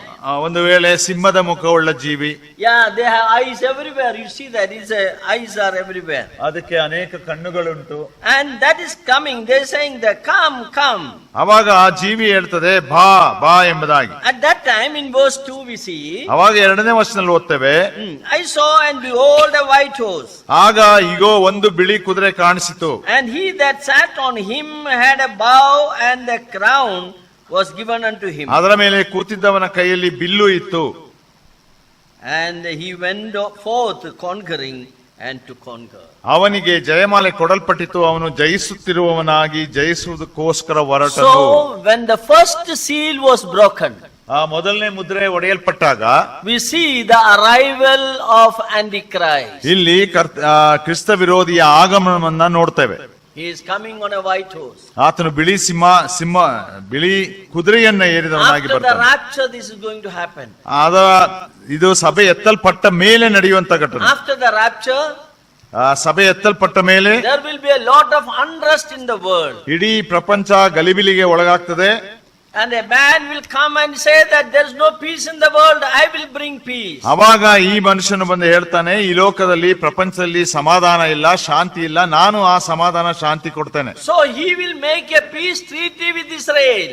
ಅವನು ಇಸ್ರಾಯೇಲರೊಡನೆ ಒಂದು ಸಮಾಧಾನದ ಸಂಧಾನವನ್ನ ಮಾಡಿಕೊಳ್ತಾನೆ. Daniel chapter 9 verse 27 very clearly speaks about that. ಅದನ್ನ ದಾನಿಯೇಲನ ಗ್ರಂಥ 9ನೇ ಅಧ್ಯಾಯ 27ನೇ ವಚನದಲ್ಲಿ ಓದ್ತೇವೆ. The Antichrist, he shall make a treaty with many, that is what he says. ಅನೇಕರೊಂದಿಗೆ ಆತನು ಒಂದು ಒಪ್ಪಂದವನ್ನ ಮಾಡಿಕೊಳ್ತಾನೆ. ಯಾರು? ಕ್ರಿಸ್ತ ವಿರೋಧಿ. So here we see he is coming on a white horse, speaks about the peace. ಇಲ್ಲಿ ನಾವು ನೋಡುವಾಗ ಆತನು ಬಿಳಿ ಕುದುರೆಯನ್ನೇರಿ ಬರ್ತಾ ಇದ್ದಾನೆ ಎಂಬುದಾಗಿ ಹೇಳುವಾಗ ಅದು ಸಮಾಧಾನ ಶಾಂತಿಗೆ ಸೂಚನೆಯಾಗಿದೆ. He is coming to conquer. We see that he went to for the conquering and conquering. He is as a conqueror. He whole world he conquers. ಆತನು ಜಯಿಸುತ್ತಿರುವವನಾಗಿ ಜಯಿಸುವುದಕ್ಕೋಸ್ಕರ ಇಡೀ ಪ್ರಪಂಚವನ್ನ ಗೆದ್ದುಕೊಳ್ಳಿಕ್ಕೆ ಹೋಗ್ತಾ ಇದ್ದಾನೆ. He is conquering with the diplomacy. ಆತನು ಒಂದು ರಾಜತಾಂತ್ರಿಕ ನೈಪುಣ್ಯತೆಯಿಂದ ಅದನ್ನ ಸ್ವಾಧೀನಪಡಿಸಿಕೊಳ್ತಾ The ಇದ್ದಾನೆ. whole world will listen to him. ಅದನ್ನ ಇಡೀ ಪ್ರಪಂಚ ಆತನ ಮಾತಿಗೆ ಕಿವಿಗೊಡ್ತದೆ. And they say, oh, this man, he can bring peace in the world. ಅವಾಗ ಅವ್ರು ಹೇಳ್ತಾರೆ, ಎಲ್ಲಾ ಲೋಕದ ನಾಯಕರುಗಳು, ದೇಶದ ನಾಯಕರು ಹೇಳ್ತಾರೆ, ಓ ಈ ಮನುಷ್ಯನೇ, ಇವನು ನಮಗೆ ಶಾಂತಿ ಸಮಾಧಾನ ಕೊಡ್ಲಿಕ್ಕೆ ಸಾಧ್ಯ. Look at that, he is coming with a bow. ಆತನ ಕೈಯಲ್ಲಿ ಒಂದು Bow. ಬಿಲ್ಲು ಇತ್ತು, But no arrow. ಆದ್ರೆ ಬಾಣ ಇರ್ಲಿಲ್ಲ. What is the use of without arrow? ಬಾಣ ಇಲ್ಲದೆ ಬಿಲ್ಲಿನ ಉಪಯೋಗ ಏನು? Only bow is there. ಬರೀ ಬಿಲ್ಲು ಇದೆ. That means he will not fight with the people. ಅಂದ್ರೆ He will conquer by diplomacy. ಅಂದ್ರೆ ಅರ್ಥ, ಅವನು ತನ್ನ ಜಾಣತನದಿಂದ ಅವನು ಆ ಜನರನ್ನ ನಾಶ ಮಾಡುತ್ತಾ ಗೆದ್ದುಕೊಳ್ಳುವುದಿಲ್ಲ. So the tribulation period or the 70th week will start with the revelation of this Antichrist. ಹೀಗೆ 70ನೇ ವಾರ ಅಂದ್ರೆ ಸಂಕಟ ಮಹಾಸಂಕಟ ಕಾಲ ಕ್ರೈಸ್ತ ವಿರೋಧಿಯ ಆಗಮನದೊಂದಿಗೆ ಪ್ರಾರಂಭವಾಗ್ತದೆ. The Antichrist will not be revealed as long as we are here on the earth. ನಾವು ಎಲ್ಲಿಯ ತನಕ ಅಂದ್ರೆ ಈ ಸಭೆ ಈ ಲೋಕದಲ್ಲಿ ಇರ್ತದೋ ಅಲ್ಲಿಯ ತನಕ ಕ್ರಿಸ್ತ ವಿರೋಧಿ ಕಾಣಿಸಿಕೊಳ್ಳುವುದಿಲ್ಲ. Only after the church is raptured, the Antichrist will come. ಸಭೆ ಎತ್ತಲ್ಪಟ್ಟ ನಂತರವೇ ಕ್ರಿಸ್ತ ವಿರೋಧಿ ಈ ಲೋಕಕ್ಕೆ ಆಗಮನಿಸುವುದು. After the rapture, how many days it will take for him to appear, we are not sure. ಆ ಸಭೆ ಎತ್ತಲ್ಪಟ್ಟ ಮೇಲೆ ಎಷ್ಟು ದಿನಗಳ ನಂತರ ಅವನು ಬರ್ತಾನೆ ನಮಗೆ ಗೊತ್ತಿಲ್ಲ. Please note down that after the rapture, ಆದ್ರೆ ಒಂದನ್ನ ಗುರುತಿಸ್ಕೊಳ್ರಿ, ಏನಂದ್ರೆ ಸಭೆ ಎತ್ತಲ್ಪಟ್ಟ ಮೇಲೆ Bible is not saying that next day the tribulation starts. ಮಾರನೇ ದಿನವೇ ಅದು ಆ ಸಂಕಟ ಕಾಲ ಪ್ರಾರಂಭವಾಗ್ತದೆ ಎಂಬುದಾಗಿ ಸತ್ಯವೇದ ಹೇಳಲ್ಲ. Many of us believe that after the rapture, next day the tribulation starts. Not like that. ಅನೇಕರು ನಂಬ್ತಾರೆ ಆ ರೀತಿಯಾಗಿ, ಏನಂದ್ರೆ ಸಭೆ ಎತ್ತಲ್ಪಟ್ಟ ತಕ್ಷಣ ಸಂಕಟ ಕಾಲ ಪ್ರಾರಂಭವಾಗ್ತದೆ ಎಂಬುದಾಗಿ. ಆದ್ರೆ ಅದಾಗಲ್ಲ. There may be a small period of gap, maybe 1 month, 2 month gap will be there to start the tribulation. ಒಂದು ಸ್ವಲ್ಪ ದಿನಗಳ ಅಂತರ ಇರಬಹುದು, ಒಂದು ವೇಳೆ 1 ತಿಂಗಳು 2 ತಿಂಗಳ ಅಂತರ, ಯಾಕಂದ್ರೆ ಅವಾಗ ಸಂಕಟ ಮಹಾಸಂಕಟ ಕಾಲ ಪ್ರಾರಂಭವಾಗಬೇಕು. Now how you can distinguish the starting point of the tribulation? ಒಂದು ವೇಳೆ ಸಂಕಟ ಮಹಾಸಂಕಟ ಕಾಲದ ಪ್ರಾರಂಭದ ದಿನ ಯಾವುದು ಎಂಬುದಾಗಿ ನಾವು ಹೇಗೆ ಗುರುತಿಸಬಹುದು? The day on which the Antichrist will make a peace treaty with Israel. ಅದು ಯಾವಾಗ ಎಂಬುದಾಗಿ ಹೇಳುವಾಗ, ಇಸ್ರಾಯೇಲ್ನೊಂದಿಗೆ ಯಾವಾಗ ಒಂದು ಶಾಂತಿಯ ಸಂಧಾನವನ್ನ ಒಪ್ಪಂದವನ್ನ ಕ್ರಿಸ್ತ ವಿರೋಧಿ ಮಾಡಿಕೊಳ್ಳುತ್ತಾನೋ, that is the first day of the tribulation. ಅದು ಸಂಕಟ ಮಹಾಸಂಕಟ ಕಾಲದ ಮೊದಲನೇ ದಿನ. So we have seen the first sign is coming of Antichrist.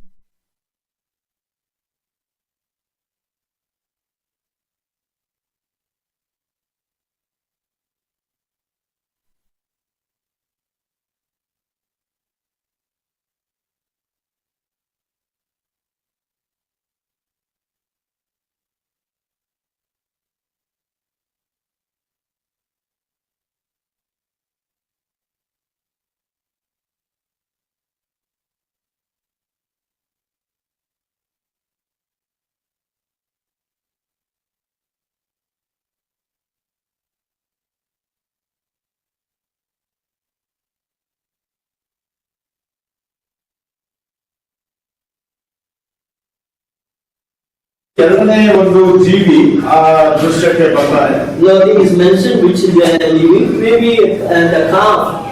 ಎರಡನೇ ಜೀವಿ ಪ್ರಕಟಣೆ 4ನೇ ಅಧ್ಯಾಯದಲ್ಲಿ ತಗೊಳ್ಳೋದಾದ್ರೆ ಅದು ಓರಿಯ ಮುಖದ ಉಳ್ಳಂತ ಜೀವಿ. ಅವಾಗ ಆ ಜೀವಿ ಇರ್ತದೆ ಬಾ ಎಂಬುದಾಗಿ. And then we see that there went a horse, that is another horse is coming, that is a red color. ಇಲ್ಲಿ ಕೆಂಪು ಕುದುರೆ ಬರುವುದನ್ನ ನೋಡ್ತೇವೆ. And the one who is seated upon him, he was given the power. ಅದರ ಮೇಲೆ ಕೂತಿದ್ದವನಿಗೆ ಒಂದು ಶಕ್ತಿ ಕೊಡಲ್ಪಟ್ಟಿತ್ತು. Yeah, he is given a sword so that he will fight. ಅವನ ಕೈಯಲ್ಲಿ ಒಂದು ಖಡ್ಗವು ದೊಡ್ಡ ಕತ್ತಿಯು ಕೊಡಲ್ಪಟ್ಟಿತ್ತು. ಅವನು ಹೋರಾಡುತ್ತಾನೆ. He will take away peace from the world. ಆತನು ಪ್ರಪಂಚದೊಳಗಿಂದ ಸಮಾಧಾನವನ್ನು ತೆಗೆದುಹಾಕುತ್ತಾನೆ. So there is a war will be taking place. ಆ ಸಮಯದಲ್ಲಿ ಯುದ್ಧ ನಡೆಯುತ್ತದೆ. What was the second sign in Matthew? 24ನೇ ಅಧ್ಯಾಯದ ಎರಡನೇ ಸೂಚನೆ ಏನು? ಯುದ್ಧಗಳಾಗುತ್ತವೆ ಮತ್ತು ಯುದ್ಧಗಳಾಗುತ್ತವೆ ಅನ್ನುವಂತ ಮಾತುಗಳು, ಸುದ್ದಿಗಳು. The second beast, the seal is broken. When the second seal is broken, we see the second living creature is coming and appearing there. 6ನೇ ಅಧ್ಯಾಯ 3ನೇ ವರ್ಷದಲ್ಲಿ ನೋಡ್ತಾ ಬಂದ ಹಾಗೆ ಎರಡನೇ ಮುದ್ರೆ ಒಡೆಯಲ್ಪಟ್ಟಾಗ ಎರಡನೇ ಒಂದು ಕುದುರೆ, ಕೆಂಪು ಕುದುರೆ ಬರುವಂತದ್ದು, ಅದರ ಮೇಲೆ ಒಬ್ಬ ವ್ಯಕ್ತಿ ಬರುವಂತದ್ದನ್ನ ನೋಡ್ತೇವೆ. So second horse is a red horse. ಅದು ಕೆಂಪು ಕುದುರೆ ಆಗಿದೆ. The red horse is speaking about the war.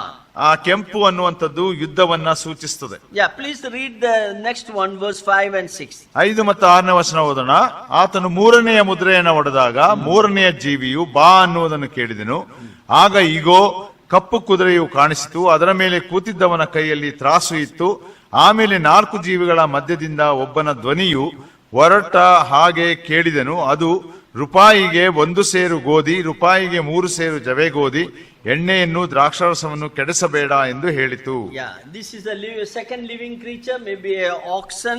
Third living.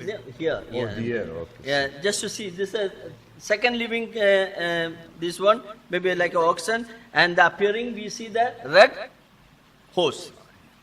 ಎರಡನೇ ಮುದ್ರೆಯಲ್ಲಿ ನೋಡಿದಂತ ಚಿತ್ರಣ ಅದು ಓರಿಯ ಮುಖದಂತಿದ್ದಂತ ಎರಡನೇ ಜೀವಿ. ಅನಂತರ ಕೆಂಪು ಕುದುರೆ. War and rumors of war represent. ಅಲ್ಲಿ ಯುದ್ಧಗಳು ಮತ್ತು ಯುದ್ಧಗಳಾಗುತ್ತವೆ ಅನ್ನುವಂತ ಸುದ್ದಿಗಳು. Now we are at the third one. Look at that. ಈಗ ಮೂರನೇದು ಓದಿದ್ದೇವೆ. The third living creature may be like the man's head.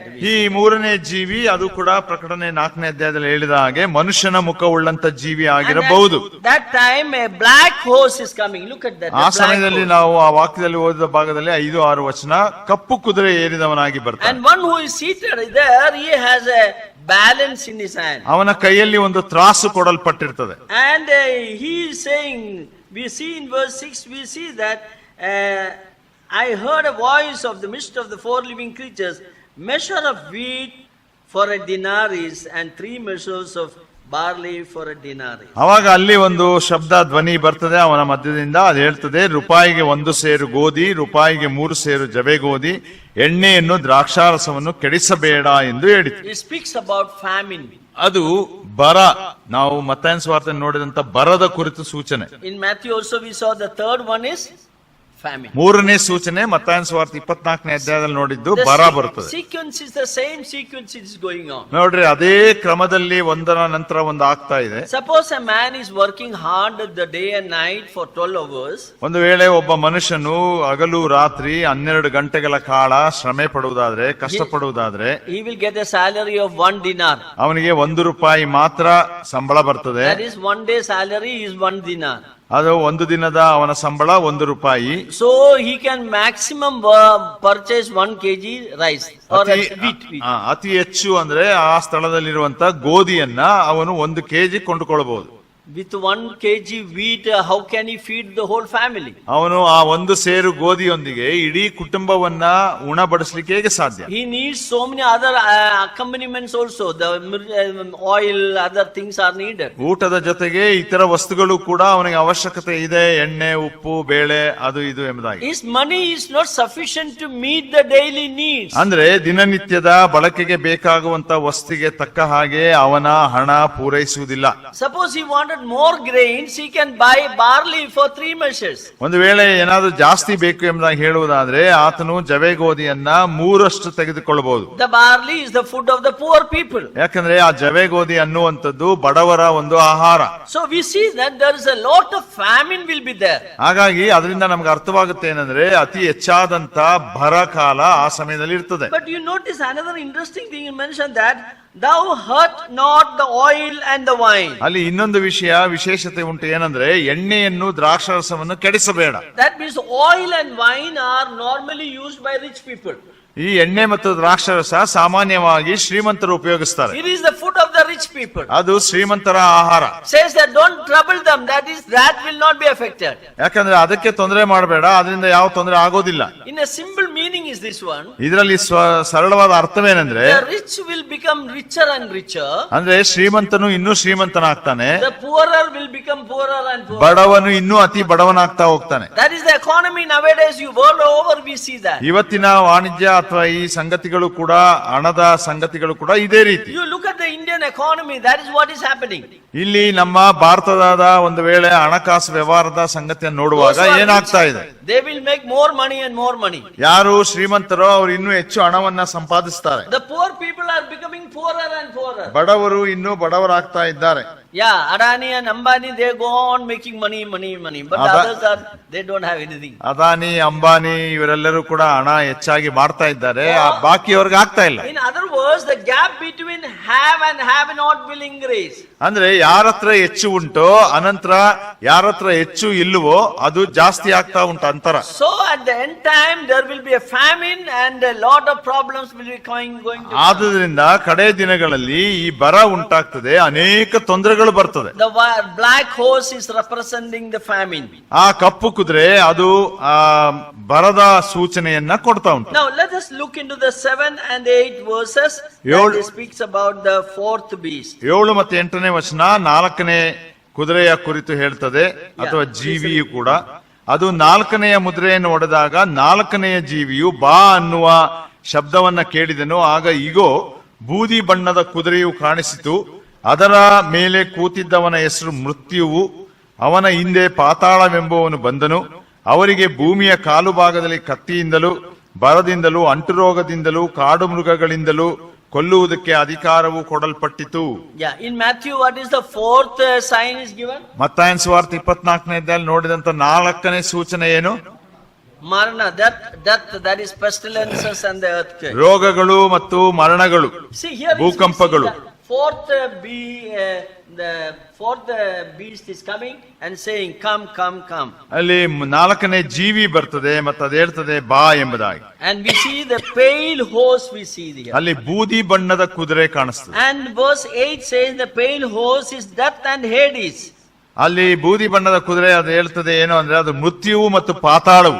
And we see that power was given unto them over the 4th parts of the earth to kill with the sword and with hunger and with the death. ಅವರಿಗೆ ಭೂಮಿಯ ಕಾಲು ಭಾಗದಲ್ಲಿ ಕತ್ತಿಯಿಂದಲೂ ಬರದಿಂದಲೂ ಅಂಟುರೋಗದಿಂದಲೂ ಕಾಡು ಮೃಗಗಳಿಂದಲೂ ಕೊಲ್ಲುವುದಕ್ಕೆ ಅಧಿಕಾರ ಕೊಡಲ್ಪಟ್ಟಿತು. Yeah, with the beast and of the earth, the death is coming, and with the beast of the earth.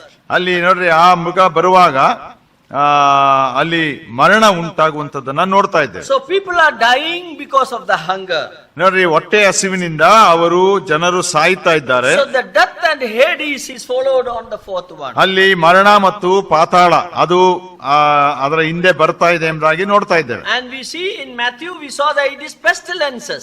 ಅದು ಮತ್ತಾಯನ ಸುವಾರ್ತೆಯಲ್ಲಿ ಕೂಡ ನಾವು ನೋಡ್ತಾ ಬಂದೆವು, ಅಂಟು ರೋಗ ಎಂಬುದಾಗಿ. The pestilences like COVID is a pestilence. ಒಂದು ವೇಳೆ ಕೋವಿಡ್ ರೋಗ ಕೂಡ ಅದು ಅಂಟು ರೋಗ. If you look at the diseases that happened for the last 20-25 years, ಕಳೆದ 20-25 ವರ್ಷಗಳಲ್ಲಿ ನಾವು ಎದುರಿಸಿದಂತ ಅನೇಕ ರೋಗಗಳನ್ನು ನೋಡುವಾಗ is carefully observe that most of the diseases are coming from the animals. ಸೂಕ್ಷ್ಮವಾಗಿ ಅದನ್ನ ನೋಡ್ರಿ, ಏನಂದ್ರೆ ಆ ಕಾಯಿಲೆಗಳೆಲ್ಲವೂ ಕೂಡ ಪ್ರಾಣಿಗಳ ಮುಖಾಂತರ ಹರಡ್ತದೆ. COVID, it is believed that it came from the bats. You know that in the China bats were there. Covid ಅನ್ನುವಂತ ಕಾಯಿಲೆ ಒಂದು ವೇಳೆ ಅದು ಬ್ಯಾಟ್ ಅಂದ್ರೆ ಬಾವುಲಿ ಅಕ್ಕಿಯಿಂದ ಬಂತು ಎಂಬುದಾಗಿ. AIDS believed to be coming from monkeys. AIDS ಅನ್ನುವಂಥದ್ದು ಮಂಗಗಳಿಂದ ಬಂದಂತ ಕಾಯಿಲೆ. There are so many diseases. Some bird flu, you might have heard about bird flu, cow, what is it? No, cow. There is, from the cows also it. Bird flu ಅಂದ್ರೆ ಅಕ್ಕಿ ರೋಗ, ಪಕ್ಷಿ ರೋಗ. Mad cow. So, okay, ಹಂದಿ ಜ್ವರ, ಪಶುಗಳಿಂದ ಬರುವಂತ ಕಾಯಿಲೆ. Yeah, from the rats and all, so many diseases. ಇಲಿಗಳಿಂದ ಬರುವಂತ ಕಾಯಿಲೆ, ಪ್ಲೇಗ್ ಕಾಯಿಲೆ, ಕುಷ್ಠರೋಗ, Leptospirus and that was called chikungunya. This is all coming from ಇವೆಲ್ಲವೂ ಕೂಡ ಪ್ರಾಣಿಗಳಿಂದ ಬರುವಂತ ಹರಡುವಂತ ಕಾಯಿಲೆ. The wild animals it is coming. ಅದು ಒಂದು ವೇಳೆ ಕಾಡು ಮೃಗಗಳಿಂದ. I was so impressed there. See that with the beast of the earth, that means so many wild animals will transmit the germs into human beings and diseases is spread. ನೋಡ್ರಿ, ಈ ರೋಗಾಣುಗಳನ್ನ ಈ ಕಾಡು ಮೃಗಗಳು ಮನುಷ್ಯರಲ್ಲಿ ಹರಡಿ ಅವರಲ್ಲಿ ರೋಗಗಳು ಉಲ್ಬಣಿಸಿ ಅನೇಕರು ಸಾಯ್ತಾರೆ. I was looking at the last 20-25 years, many of the diseases are originated from the animals to man. ನಾನು ಕಳೆದ 20-25 ವರ್ಷದಿಂದ ಅದನ್ನ ನೋಡ್ತಾ ಇದ್ದೇನೆ ಅಥವಾ ಗಮನಿಸ್ತಾ ಇದ್ದೇನೆ. ಏನಂದ್ರೆ ಅನೇಕ ರೋಗಗಳು ಪ್ರಾಣಿಗಳಿಂದ ಮನುಷ್ಯರಿಗೆ ಹರಡಿವೆ. So fourth sign is the pale horse, that is death. ನಾಲ್ಕನೇ ಸೂಚನೆ ಏನು ಎಂಬುದಾಗಿ ಹೇಳುವಾಗ ಬೂದಿ ಬಣ್ಣದ ಕುದುರೆ ಅಂದ್ರೆ ಅದು ಮರಣವನ್ನ ಸೂಚಿಸುತ್ತದೆ. What is the fifth one? ಐದನೇ ಸೂಚನೆ ಏನು? Read that, Matthew chapter 24, what is mentioned? ಐದನೇ ಸೂಚನೆ ಉಪದ್ರವ, persecution and martyrs. ಹಿಂಸೆಗಳು ಮತ್ತು ರಕ್ತಸಾಕ್ಷಿಗಳಾಗುವುದು. Yeah, look at that in verse here 9 onwards. 9ನೇ ವರ್ಷದಲ್ಲಿ ಹೀಗೆ ಓದ್ತೇವೆ, ಆತನು ಐದನೆಯ ಮುದ್ರೆಯನ್ನು ಒಡೆದಾಗ ದೇವರ ವಾಕ್ಯದ ನಿಮಿತ್ತವಾಗಿಯೂ ತಾವು ಹೇಳಿದ ಸಾಕ್ಷಿಯ ನಿಮಿತ್ತವಾಗಿಯೂ ಹತವಾದವರ ಆತ್ಮಗಳು ಯಜ್ಞವೇದಿಯ ಕೆಳಗಿರುವುದನ್ನು ಕಂಡೆನು. ಅವರು ಒಡೆಯನೇ, ಪರಿಶುದ್ಧನೂ ಸತ್ಯವಂತನೂ ಆಗಿರುವಾತನೇ, ಭೂನಿವಾಸಿಗಳು ನಮ್ಮನ್ನ ಕೊಂದದಕ್ಕಾಗಿ ನೀನು ಎಷ್ಟು ಕಾಲದವರೆಗೂ ನ್ಯಾಯ ವಿಚಾರಿಸದೆಯೂ ಪ್ರತಿದಂಡನೆ ಮಾಡದೆಯೂ ಇರುವಿ ಎಂದು ಮಹಾಶಬ್ದದಿಂದ ಕೂಗಿದರು.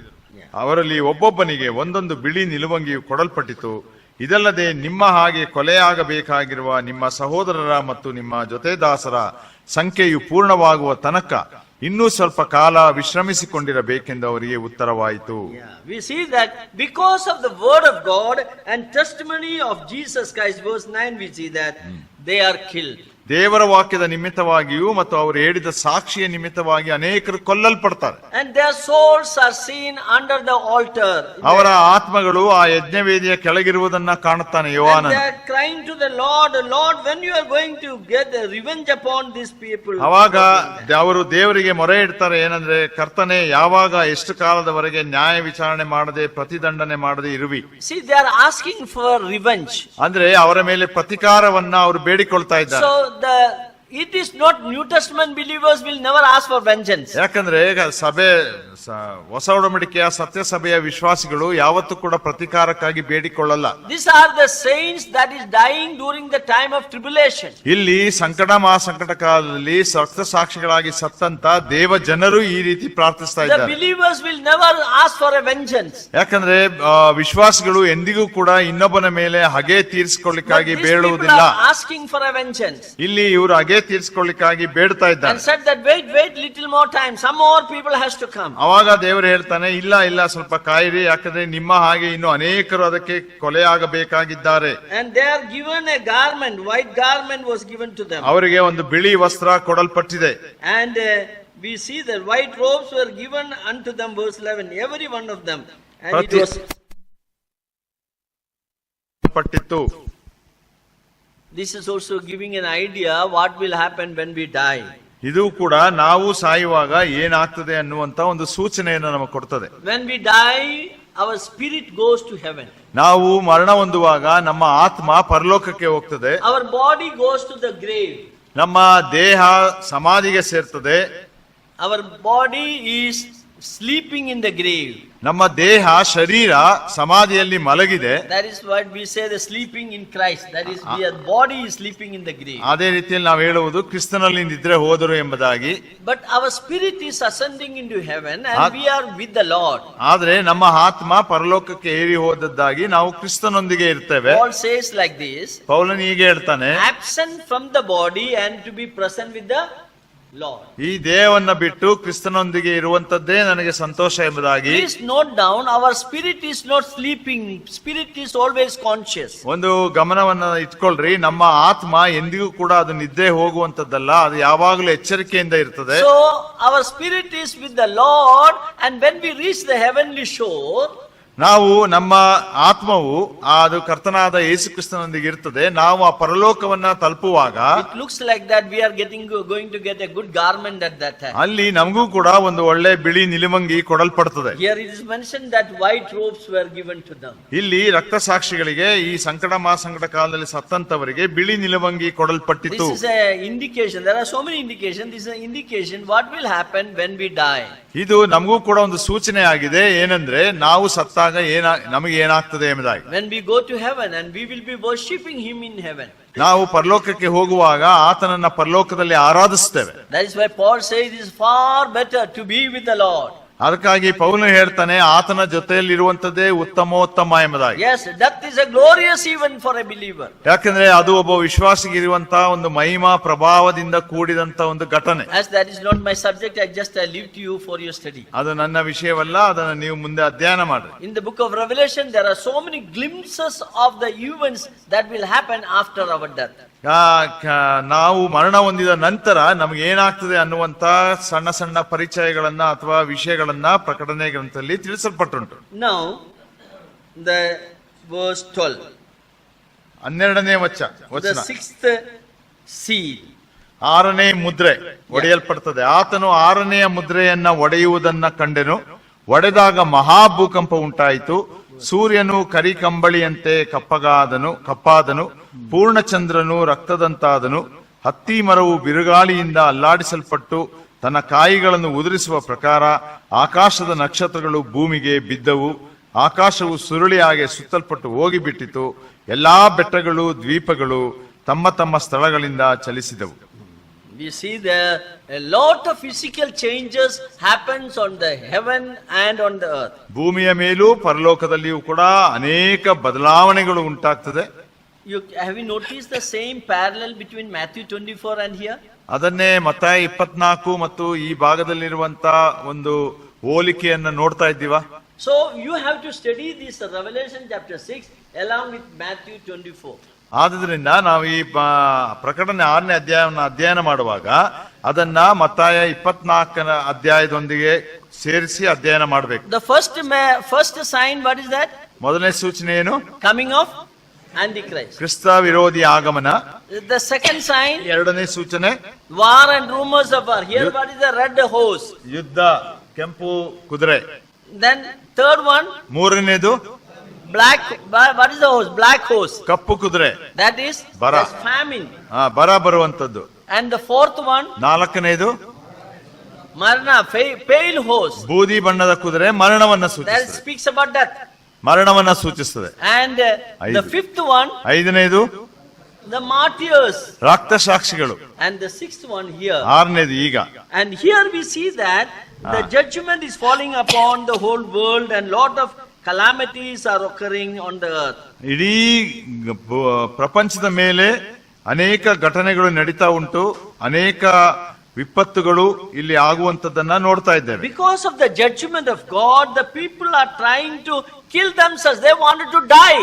ಅಲ್ಲಿ ದೇವರು ಆ ನ್ಯಾಯ ತೀರ್ಪನ್ನ ಸುರಿಸುವಾಗ ಜನರು ಮರಣವನ್ನ ಬಯಸ್ತಾ ಇದ್ದಾರೆ. Look at that verse 16. 16ನೇ ವಚನ, ಬೆಟ್ಟ ಓಡಿ ಹೋಗಿ ತಮ್ಮನ್ನು ಮರೆ ಮಾಡಿಕೊಂಡು ಬೆಟ್ಟಗಳಿಗೂ ಬಂಡೆಗಳಿಗೂ ನಮ್ಮ ಮೇಲೆ ಬೀಳಿರಿ. Yeah, fall on us.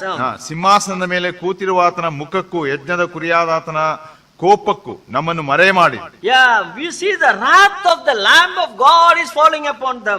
ಯಜ್ಞದ ಕುರಿಯಾದ ಆತನ ಕೋಪ ಅವರ ಮೇಲೆ ಸುರಿಸಲ್ಪಡುತ್ತಾ ಉಂಟು. Yes, they wanted to escape from the wrath of the Lamb of God. ಅವರು ಆ ಯಜ್ಞದ ಕುರಿಯಾದ ಆತನ ಕೋಪದಿಂದ ತಪ್ಪಿಸಿಕೊಳ್ಳಬೇಕು. See verse 17 says, for the great day of his wrath is come.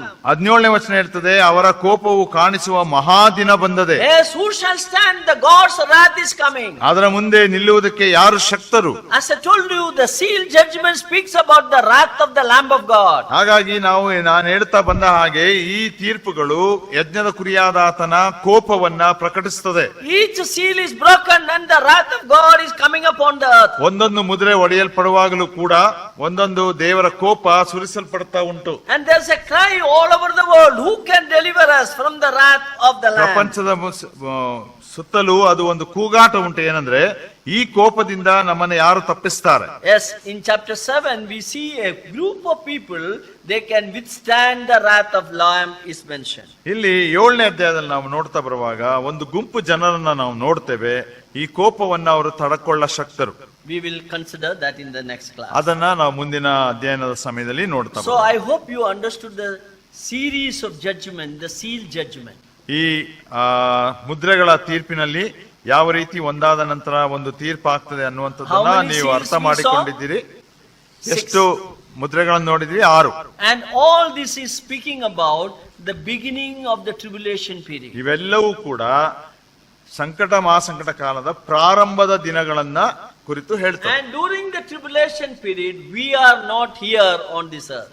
ಈ ಸಂಕಟ ಮಹಾಸಂಕಟ ಕಾಲದಲ್ಲಿ ಸಭೆಯಾದಂತ ನಾವು ಈ ಲೋಕದಲ್ಲಿ ಇರುವುದಿಲ್ಲ. We will be taken up where we are going to be with the Lord. ನಾವು ಮೇಲಕ್ಕೆ ಎತ್ತಲ್ಪಟ್ಟವರಾಗಿ ಕರ್ತನೊಂದಿಗೆ ಇರುವಂತವರಾಗಿರ್ತೇವೆ. When all this is happening, it indicates that coming of the glorious coming of the Lord is very near. ಈ ಎಲ್ಲಾ ಸೂಚನೆಗಳು ಈಗಲೇ ಆಗುತ್ತಿರುವಾಗ ಅದು ನಮಗೆ ಸೂಚಿಸುವುದೇನೆಂದ್ರೆ ಕರ್ತನಾದ ಯೇಸು ಕ್ರಿಸ್ತನ 2ನೇ ಆಗಮನ ಹತ್ತಿರವಾಗಿದೆ. So the Lord was giving the disciples the signs of the end time and the signs of his coming. ಕರ್ತನಾದ ಯೇಸು ಕ್ರಿಸ್ತನು ತನ್ನ ಶಿಷ್ಯರಿಗೆ ಆ ಅಂತ್ಯ ದಿನಗಳ ಸೂಚನೆ ಮತ್ತು ತನ್ನ ಬರೋಣದ ಸೂಚನೆಯನ್ನ ಕೊಡ್ತಾ ಇದ್ದಾನೆ. Whatever doubts of the Lamb. ಈ ಯಜ್ಞದ ಕುರಿಯಾದ ಆತನ ಕೋಪದ ಮುಂದೆ ಯಾರು ನಿಲ್ಲಲು ಶಕ್ತರು? Yeah, who is going to stand against the wrath of the Lamb of God? ಯಜ್ಞದ ಕುರಿಯಾದ ಆತನ ಮುಂದೆ ಯಾರು ನಿಲ್ಲಲು ಶಕ್ತರು ಆ ಕೋಪದ ಮುಂದೆ?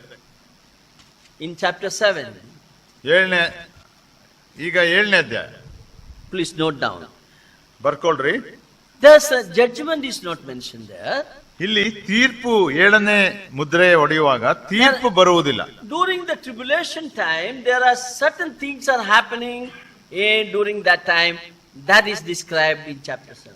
ಆ ಸಂಕಟ ಸಂಕಟ ಕಾಲದಲ್ಲಿ ಏನು ನಡೀತದೆ ಅನ್ನುವಂಥದ್ದನ್ನ ಈ 7ನೇ ಅಧ್ಯಾಯದಲ್ಲಿ ಸ್ವಲ್ಪ ವಿಷಯಗಳನ್ನ ನೋಡ್ತೇವೆ. Normally people say it's a parenthetical passage. That means something is happening between these judgments. ಅಂದ್ರೆ ಈ ತೀರ್ಪುಗಳ ಮಧ್ಯದಲ್ಲಿ ಒಂದು ತೀರ್ಪಾದ ನಂತರ ಇನ್ನೊಂದು ತೀರ್ಪು ತಕ್ಷಣ ಬರಲ್ಲ. ಅದರ ಮಧ್ಯದಲ್ಲಿ ಕೆಲವು ಘಟನೆಗಳು ವಿವರಿಸಲ್ಪಟ್ಟಿವೆ.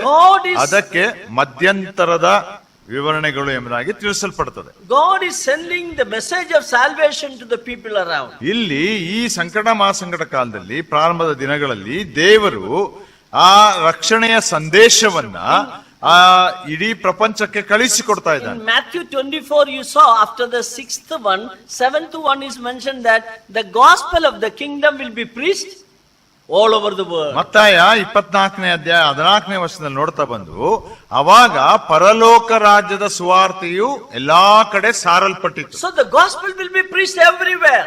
ಆವಾಗ ನಾವು ನೋಡ್ತೇವೆ ಆ ಸುವಾರ್ತೆ ಎಲ್ಲಾ ಕಡೆ ಸಾರಲ್ಪಡುತ್ತದೆ. So even in the tribulation period after the rapture the gospel will be preached. ಹಾಗಾಗಿ ಈ ಸಂಕಟ ಮಹಾಸಂಕಟ ಕಾಲದಲ್ಲಿಯೂ ಕೂಡ ಸಭೆ ಎತ್ತಲ್ಪಟ್ಟ ಮೇಲೆ ಸುವಾರ್ತೆ ಸಾರೋಣ ಇರ್ತದೆ. The question is there, who is going to preach? Church is not there.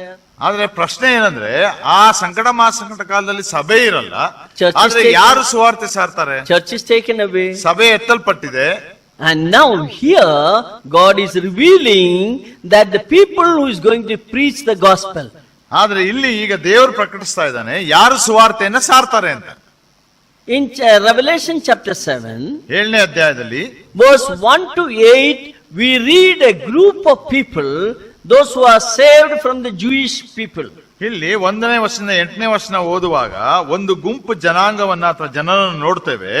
ಈ ಜನರೆಲ್ಲರೂ ಕೂಡ ಯಹೂದ್ಯ ಕುಲಗಳಿಂದ ಆರಿಸಲ್ಪಟ್ಟಂತ ಒಂದು ಗುಂಪು. 1,44,000 people. 1,44,000 ಜನರು.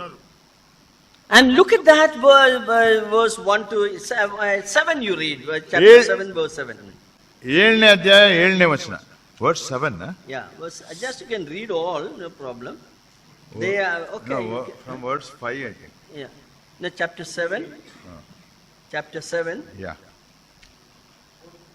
Yeah, please read that verse. I will just. Yeah, no. We see 4 onwards. You can read. We that's see what, that. 4.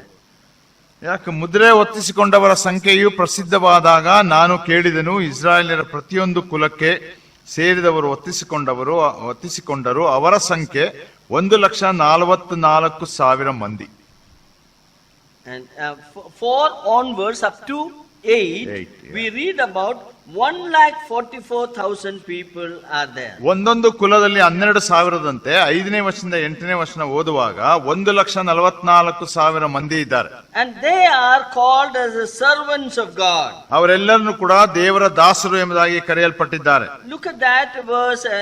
They are sealed the verse 3. Verse 3. ನಾವು ನಮ್ಮ ದೇವರ ದಾಸರಿಗೆ ಹಣೆಯ ಮೇಲೆ ಮುದ್ರೆ ಒತ್ತುವ ತನಕ ಭೂಮಿಯನ್ನಾಗಲಿ ಸಮುದ್ರವನ್ನಾಗಲಿ ಮರಗಳನ್ನಾಗಲಿ ಕೆಡಿಸಬೇಡಿರಿ ಎಂದು ಮಹಾಶಬ್ದದಿಂದ ಕೂಗಿ ಹೇಳಿದನು. Seal the servants of God in their forehead. There's a seal on the forehead. ಅವರ ಹಣೆಯ ಮೇಲೆ ಒಂದು ಮುದ್ರೆ ಹಾಕಲ್ಪಟ್ಟಿದೆ. The total 1,44,000. ಅದರ ಪೂರ್ಣ ಸಂಖ್ಯೆ 1,44,000 ಜನ. Now verse 9 to 17. 9ರಿಂದ 17 ವಚನ ಬರುವಾಗ we see another group of people. ಇಲ್ಲಿ ಇನ್ನೊಂದು ಗುಂಪಿನ ಜನರನ್ನು ನೋಡ್ತೇವೆ. They are the people who are saved by the preaching of the gospel. ಈ ಜನರೆಲ್ಲರೂ ಕೂಡ ಆ ಸಂಕಟ ಮಹಾಸಂಕಟ ಕಾಲದಲ್ಲಿ ಸಾರಲ್ಪಟ್ಟ ಸುವಾರ್ತೆಯ ನಿಮಿತ್ತ ರಕ್ಷಿಸಲ್ಪಟ್ಟವರು. We see that they are innumerable, a great multitude. ಅವರು ಒಂದು ದೊಡ್ಡ ಸಂಖ್ಯೆಯಲ್ಲಿದ್ದಾರೆ. From all the nations. ಅವರು ಎಲ್ಲಾ ಜನಾಂಗಗಳಿಂದ ಇದ್ದಾರೆ. Verse 9 you look at that. 9ನೇ ವಚನ, ಇವುಗಳಾದ ಮೇಲೆ ಇಗೋ ಯಾರಿಂದಲೂ ಎಣಿಸಲಾಗದಂತ ಮಹಾಸಮೂಹವು ಸಿಂಹಾಸನದ ಮುಂದೆಯೂ ಯಜ್ಞದ ಕುರಿಯಾದಾತನ ಮುಂದೆಯೂ ನಿಂತಿರುವುದನ್ನು ಕಂಡೆನು. ಅವರು ಸಕಲ ಜನಾಂಗ ಕುಲ ಪ್ರಜೆಗಳವರು ಸಕಲ ಭಾಷೆಗಳನ್ನ ಆಡುವವರು ಆಗಿದ್ದರು.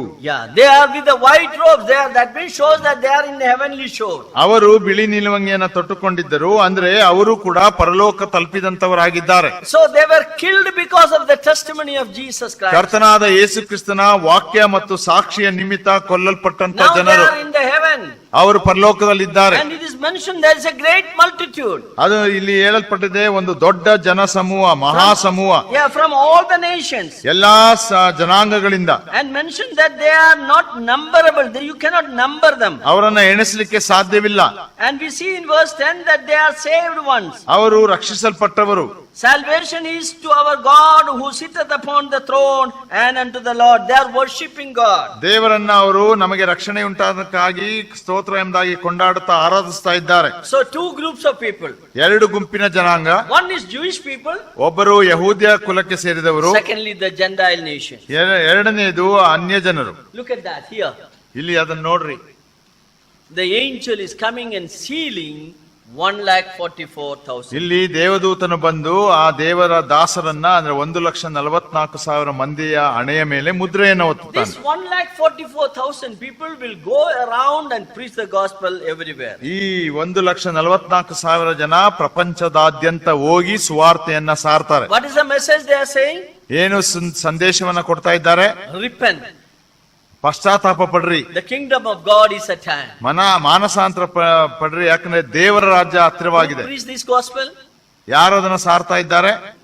John, when he came, he preached that. Repent. ಯೋಹಾನನು ಆ ಸುವಾರ್ತೆಯನ್ನ ಸಾರಿದ. The kingdom of God is at hand. ದೇವರ ರಾಜ್ಯ ಸಮೀಪವಾಗಿದೆ ಎಂಬುದಾಗಿ ಸಾರಿದ. Jesus also spoke the same message of the gospel. ಅದೇ ರೀತಿ ಯೇಸು ಕ್ರಿಸ್ತನು ಕೂಡ ಅದೇ ಸಂದೇಶವನ್ನು ಸುವಾರ್ತೆಯನ್ನು So ಸಾರಿದ. the message which was proclaimed by John the Baptist will be proclaimed again. ಅಲ್ಲಿ ಸ್ಥಾನಿಕನಾದ ಯೋಹಾನನ್ನು ಸಾರಿದಂತ ಸುವಾರ್ತೆ ಮತ್ತೊಮ್ಮೆ ಅಂತ್ಯಕಾಲ ಸಂಕಟ ಮಹಾಸಂಕಟ ಕಾಲದಲ್ಲಿ ಸಾರಲ್ಪಡ್ತದೆ. Messiah is coming.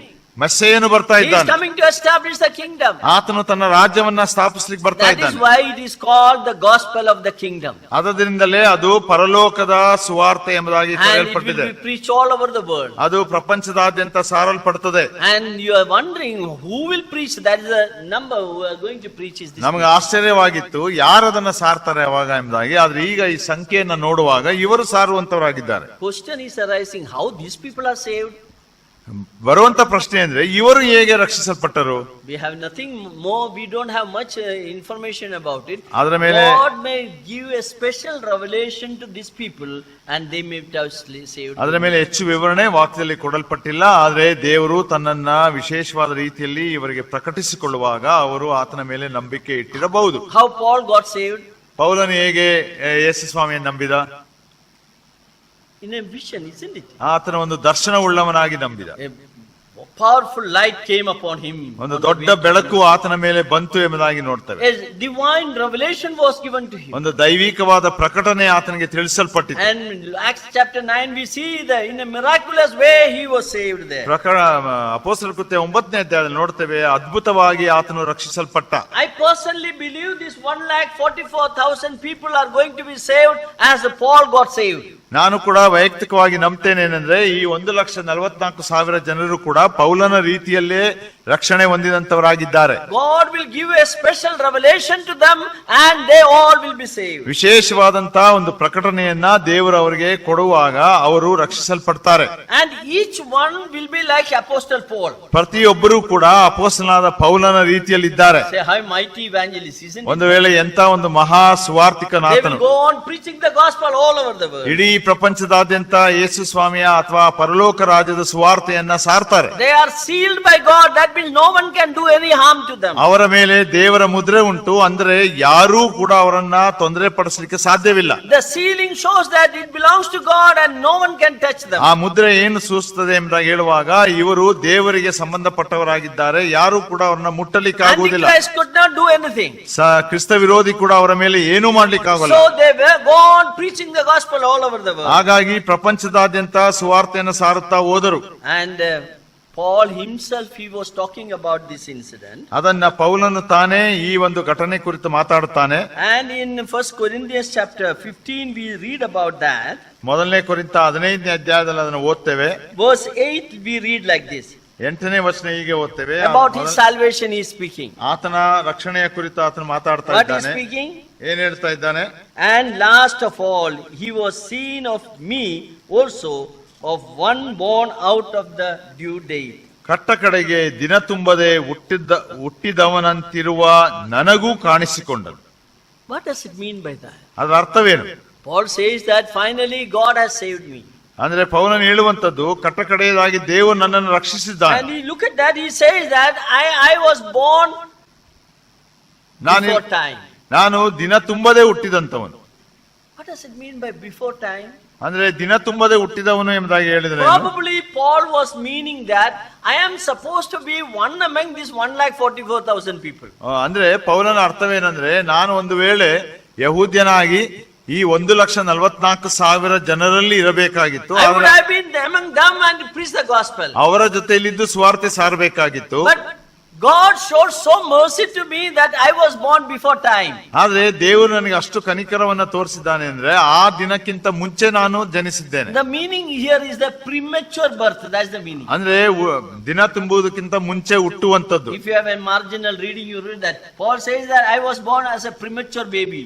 ಹಾಗಾಗಿ ಪೌಲನು ಹೇಳ್ತಾನೆ ದಿನ ತುಂಬುವುದಕ್ಕಿಂತ ಮುಂಚೆಯೇ ನಾನು ಹುಟ್ಟಿದ್ದೇನೆ ಎಂಬುದಾಗಿ. Born before time. ದಿನ ತುಂಬುವುದಕ್ಕಿಂತ ಮುಂಚೆ I'm ಹುಟ್ಟಿದವನು. supposed to be born along with 1,44,000. ಒಂದು ವೇಳೆ ನಾನು ಯಹೂದ್ಯನಾಗಿ ಜೀವಿಸಿದ್ದರೆ ಇವರೊಟ್ಟಿಗೆ 1,44,000 ಜನರಲ್ಲಿ ಜನಿಸುತ್ತಾ ಇದ್ದೆ. But God appeared to me. Finally, I was born like that. ಆದ್ರೆ ದೇವರು ನನಗೆ ದರ್ಶನ ಕೊಟ್ಟು ನಾನು ಹೊಸದಾಗಿ So ಹುಟ್ಟಿದ್ದೇನೆ. this gives an idea how these 1,44,000 people are going to be saved. ಇದು ನಮಗೆ ಒಂದು ಅರ್ಥವನ್ನ ತಿಳಿಸ್ಕೊಡ್ತದೆ. ಏನಂದ್ರೆ ಹೇಗೆ 1,44,000 ಜನರು ರಕ್ಷಿಸಲ್ಪಟ್ಟರು. As Paul got saved in the similar manner, these people also going to be saved. ಯಾವ ರೀತಿ ಪೌಲನು ರಕ್ಷಿಸಲ್ಪಟ್ಟನೋ ಅದೇ ರೀತಿ ಈ ಜನರು ಕೂಡ ರಕ್ಷಣೆ ಹೊಂದಿದರು. God may give a miraculous vision to them and they will be saved. ಒಂದು ಆಶ್ಚರ್ಯಕರವಾದಂತ ದರ್ಶನವನ್ನ ಕೊಟ್ಟಿರಬಹುದು, ಅವರು ಯೇಸು ಸ್ವಾಮಿಯನ್ನ ನಂಬಿರಬಹುದು. And gospel will be preached all over the world. ಇಡೀ ಪ್ರಪಂಚದಾದ್ಯಂತ ಸುವಾರ್ತೆ ಸಾರಲ್ಪಡ್ತದೆ. Look at that. Here we see 1,44,000 people. ಇಲ್ಲಿ ನೋಡ್ರಿ 1,44,000 ಜನರು. There is a huge multitude. No man can number them. ಇನ್ನೊಂದು ಗುಂಪುಂಟು. ನಾವು 9ನೇ ವಚನದಿಂದ ನೋಡ್ತಾ ಬಂದವು. ಏನಂದ್ರೆ ಯಾರು ಎಣಿಸಲಾರದಂತ ಜನ ಸಮೂಹ. They are in heaven. They are worshipping God. ಅಲ್ಲಿ ಪರಲೋಕದಲ್ಲಿ ದೇವರನ್ನು ಆರಾಧಿಸ್ತಾ ಇದ್ದಾರೆ. They are all saved during the time of tribulation. ಸಂಕಟ ಮಹಾಸಂಕಟ ಕಾಲದಲ್ಲಿ ರಕ್ಷಿಸಲ್ಪಟ್ಟವರು. So please note down, during the time of tribulation also salvation is there. ಆದ್ರಿಂದ ಒಂದು ಗಮನದಲ್ಲಿಟ್ಟುಕೊಳ್ಳ್ರಿ, ಸಂಕಟ ಮಹಾಸಂಕಟ ಕಾಲದಲ್ಲೂ ರಕ್ಷಣೆ ಇದೆ. Question is there, who is preaching the gospel? ಪ್ರಶ್ನೆ ಇತ್ತು, ಯಾರ ಸುವಾರ್ತೆಯನ್ನು ಸಾರ್ತಾರೆ? 1,44,000. 1,44,000 ಜನ. They are Jewish people. ಆ ಯಹೂದ್ಯ ಕುಲದವರು. What is the message they are speaking? ಅವರು ಸಾರುವಂತ ಸುವಾರ್ತೆ ಯಾವುದು? Gospel of the Kingdom, Kingdom. ಪರಲೋಕ ರಾಜ್ಯದ ಸುವಾರ್ತೆ. That is, Messiah is coming, King is coming. ಅಂದ್ರೆ ಅರಸನು ಬರ್ತಾನೆ, ಮೆಸ್ಸಿಯನು ಬರ್ತಾನೆ. Then we will wonder, okay, after the rapture also people can save. ಹಾಗಾಗಿ ನಮ್ಗೆ ಆಶ್ಚರ್ಯವಾಗ್ತದಲ್ವಾ, ಸಭೆ ಎತ್ತಲ್ಪಟ್ಟ ಮೇಲೆಯೂ ಕೂಡ ಜನರು ರಕ್ಷಿಸಲ್ಪಡ್ತಾರೆ. ಆದ್ರೆ ಅದಕ್ಕೆ ಕಾಯ್ಕೊಂಡಿರ್ಬೇಡಿ. Then some people are waiting to see. Some people are waiting to see all these things. They will see Antichrist, then they will be saved. Like that. Brother ಈಗ ಅದನ್ನೇ ಹೇಳ್ತಾ ಇದ್ದಾರೆ. ಕೆಲವರು ಕಾಯ್ತಾ ಇದ್ದೀರಾ, ಕ್ರಿಸ್ತ ವಿರೋಧಿ ನೋಡಿದ ಮೇಲೆ ಯೇಸು ಸ್ವಾಮಿ ನಂಬೋಣ Let me ಅಂತ. tell you very serious warning I want to tell you. ಆದ್ರೆ ಒಂದು ಗಂಭೀರವಾದಂತ ಎಚ್ಚರಿಕೆ ಕೊಡ್ತಾರೆ. Those who heard the gospel today, ಯಾರು ಇವತ್ತು ಸುವಾರ್ತೆಯನ್ನು ಕೇಳಿದ್ದೀರೋ, even if they hear the gospel during the time of tribulation, ಒಂದು ವೇಳೆ ಅವರು ಸಂಕಟ ಮಹಾಸಂಕಟ ಕಾಲದಲ್ಲೂ ಸುವಾರ್ತೆ ಕೇಳಿದ್ರು, they will not believe. ಅವರು ನಂಬಲಿಕ್ಕಿಲ್ಲ. Or God will not allow them to believe. ಅಥವಾ ದೇವರು ಅವರನ್ನ ನಂಬೋದಕ್ಕೆ ಬಿಡೋದೇ ಇಲ್ಲ. In the tribulation time, the salvation is available only those who never heard the gospel today. ಸಂಕಟ ಮಹಾಸಂಕಟ ಕಾಲದಲ್ಲಿ ಒಂದು ವೇಳೆ ರಕ್ಷಣೆ ಯಾರಿಗಿದೆ ಎಂಬುದಾಗಿ ಹೇಳುವಾಗ ಇವತ್ತು ಸುವಾರ್ತೆಯನ್ನ ಕೇಳಿಸಿಕೊಳ್ಳದವರಿಗೆ ಮಾತ್ರ. You know, all over the world, thousands of people are there. They never heard about Jesus Christ. ಯಾಕಂದ್ರೆ ಪ್ರಪಂಚದಲ್ಲಿ ಅನೇಕ ಲಕ್ಷಾನುಲಕ್ಷ ಕೋಟ್ಯಾನುಕೋಟಿ ಜನರು ಯೇಸು ಸ್ವಾಮಿಯ ಬಗ್ಗೆ ತಿಳ್ಕೊಳ್ಳದೆ ಇರೋರು ಇದ್ದಾರೆ. So during this tribulation time, this 1,44,000 people will preach the gospel, and those who never heard the gospel, they will be saved. ಆವಾಗ ಈ ಸಂಕಟ ಮಹಾಸಂಕಟ ಕಾಲದಲ್ಲಿ ಈ 1,44,000 ಜನರು ಆ ಸುವಾರ್ತೆಯನ್ನು ಸಾರುವಾಗ ಅದನ್ನ ಕೇಳಿಸಿಕೊಂಡವರು ಅದನ್ನ ನಂಬ್ತಾರೆ. So in the next class, I will explain how it is. ಅದನ್ನ ಮುಂದಿನ ಅಧ್ಯಯನದಲ್ಲಿ ಅದು ಹೇಗೆ ಎಂಬುದಾಗಿ ನಾವು ನೋಡೋಣ. We read in 2 Thessalonians chapter 2 verse 1 to 12. You read it. 2ನೇ ಥೆಸಲೋನಿಕ 2ನೇ ಅಧ್ಯಾಯ 1ರಿಂದ 12 ವರ್ಷದಲ್ಲಿ ನೋಡ್ತೇವೆ. Salvation during the time of tribulation. ಸಂಕಟ ಮಹಾಸಂಕಟ ಕಾಲದಲ್ಲಿ ರಕ್ಷಣೆ. 2 Thessalonians chapter 2 you read and come. ಅದನ್ನ ಮನೆಗಳ ನಂತರ ಓದ್ಕೊಂಡು ಬನ್ನಿ, ಮನೆಗಳಲ್ಲ. Then I will explain you how the salvation is during the time. ಅನಂತರ ನಾವು ಸಹೋದರ ನಮಗೆ ವಿವರಣೆ ಕೊಡ್ತಾರೆ ಯಾವ ರೀತಿ ಸಂಕಟ ಮಹಾಸಂಕಟ ಕಾಲದಲ್ಲಿ ರಕ್ಷಣೆ. May God bless this verse too. ದೇವರು ಈ ವಾಕ್ಯಗಳನ್ನು ಆಶೀರ್ವದಿಸಲಿ.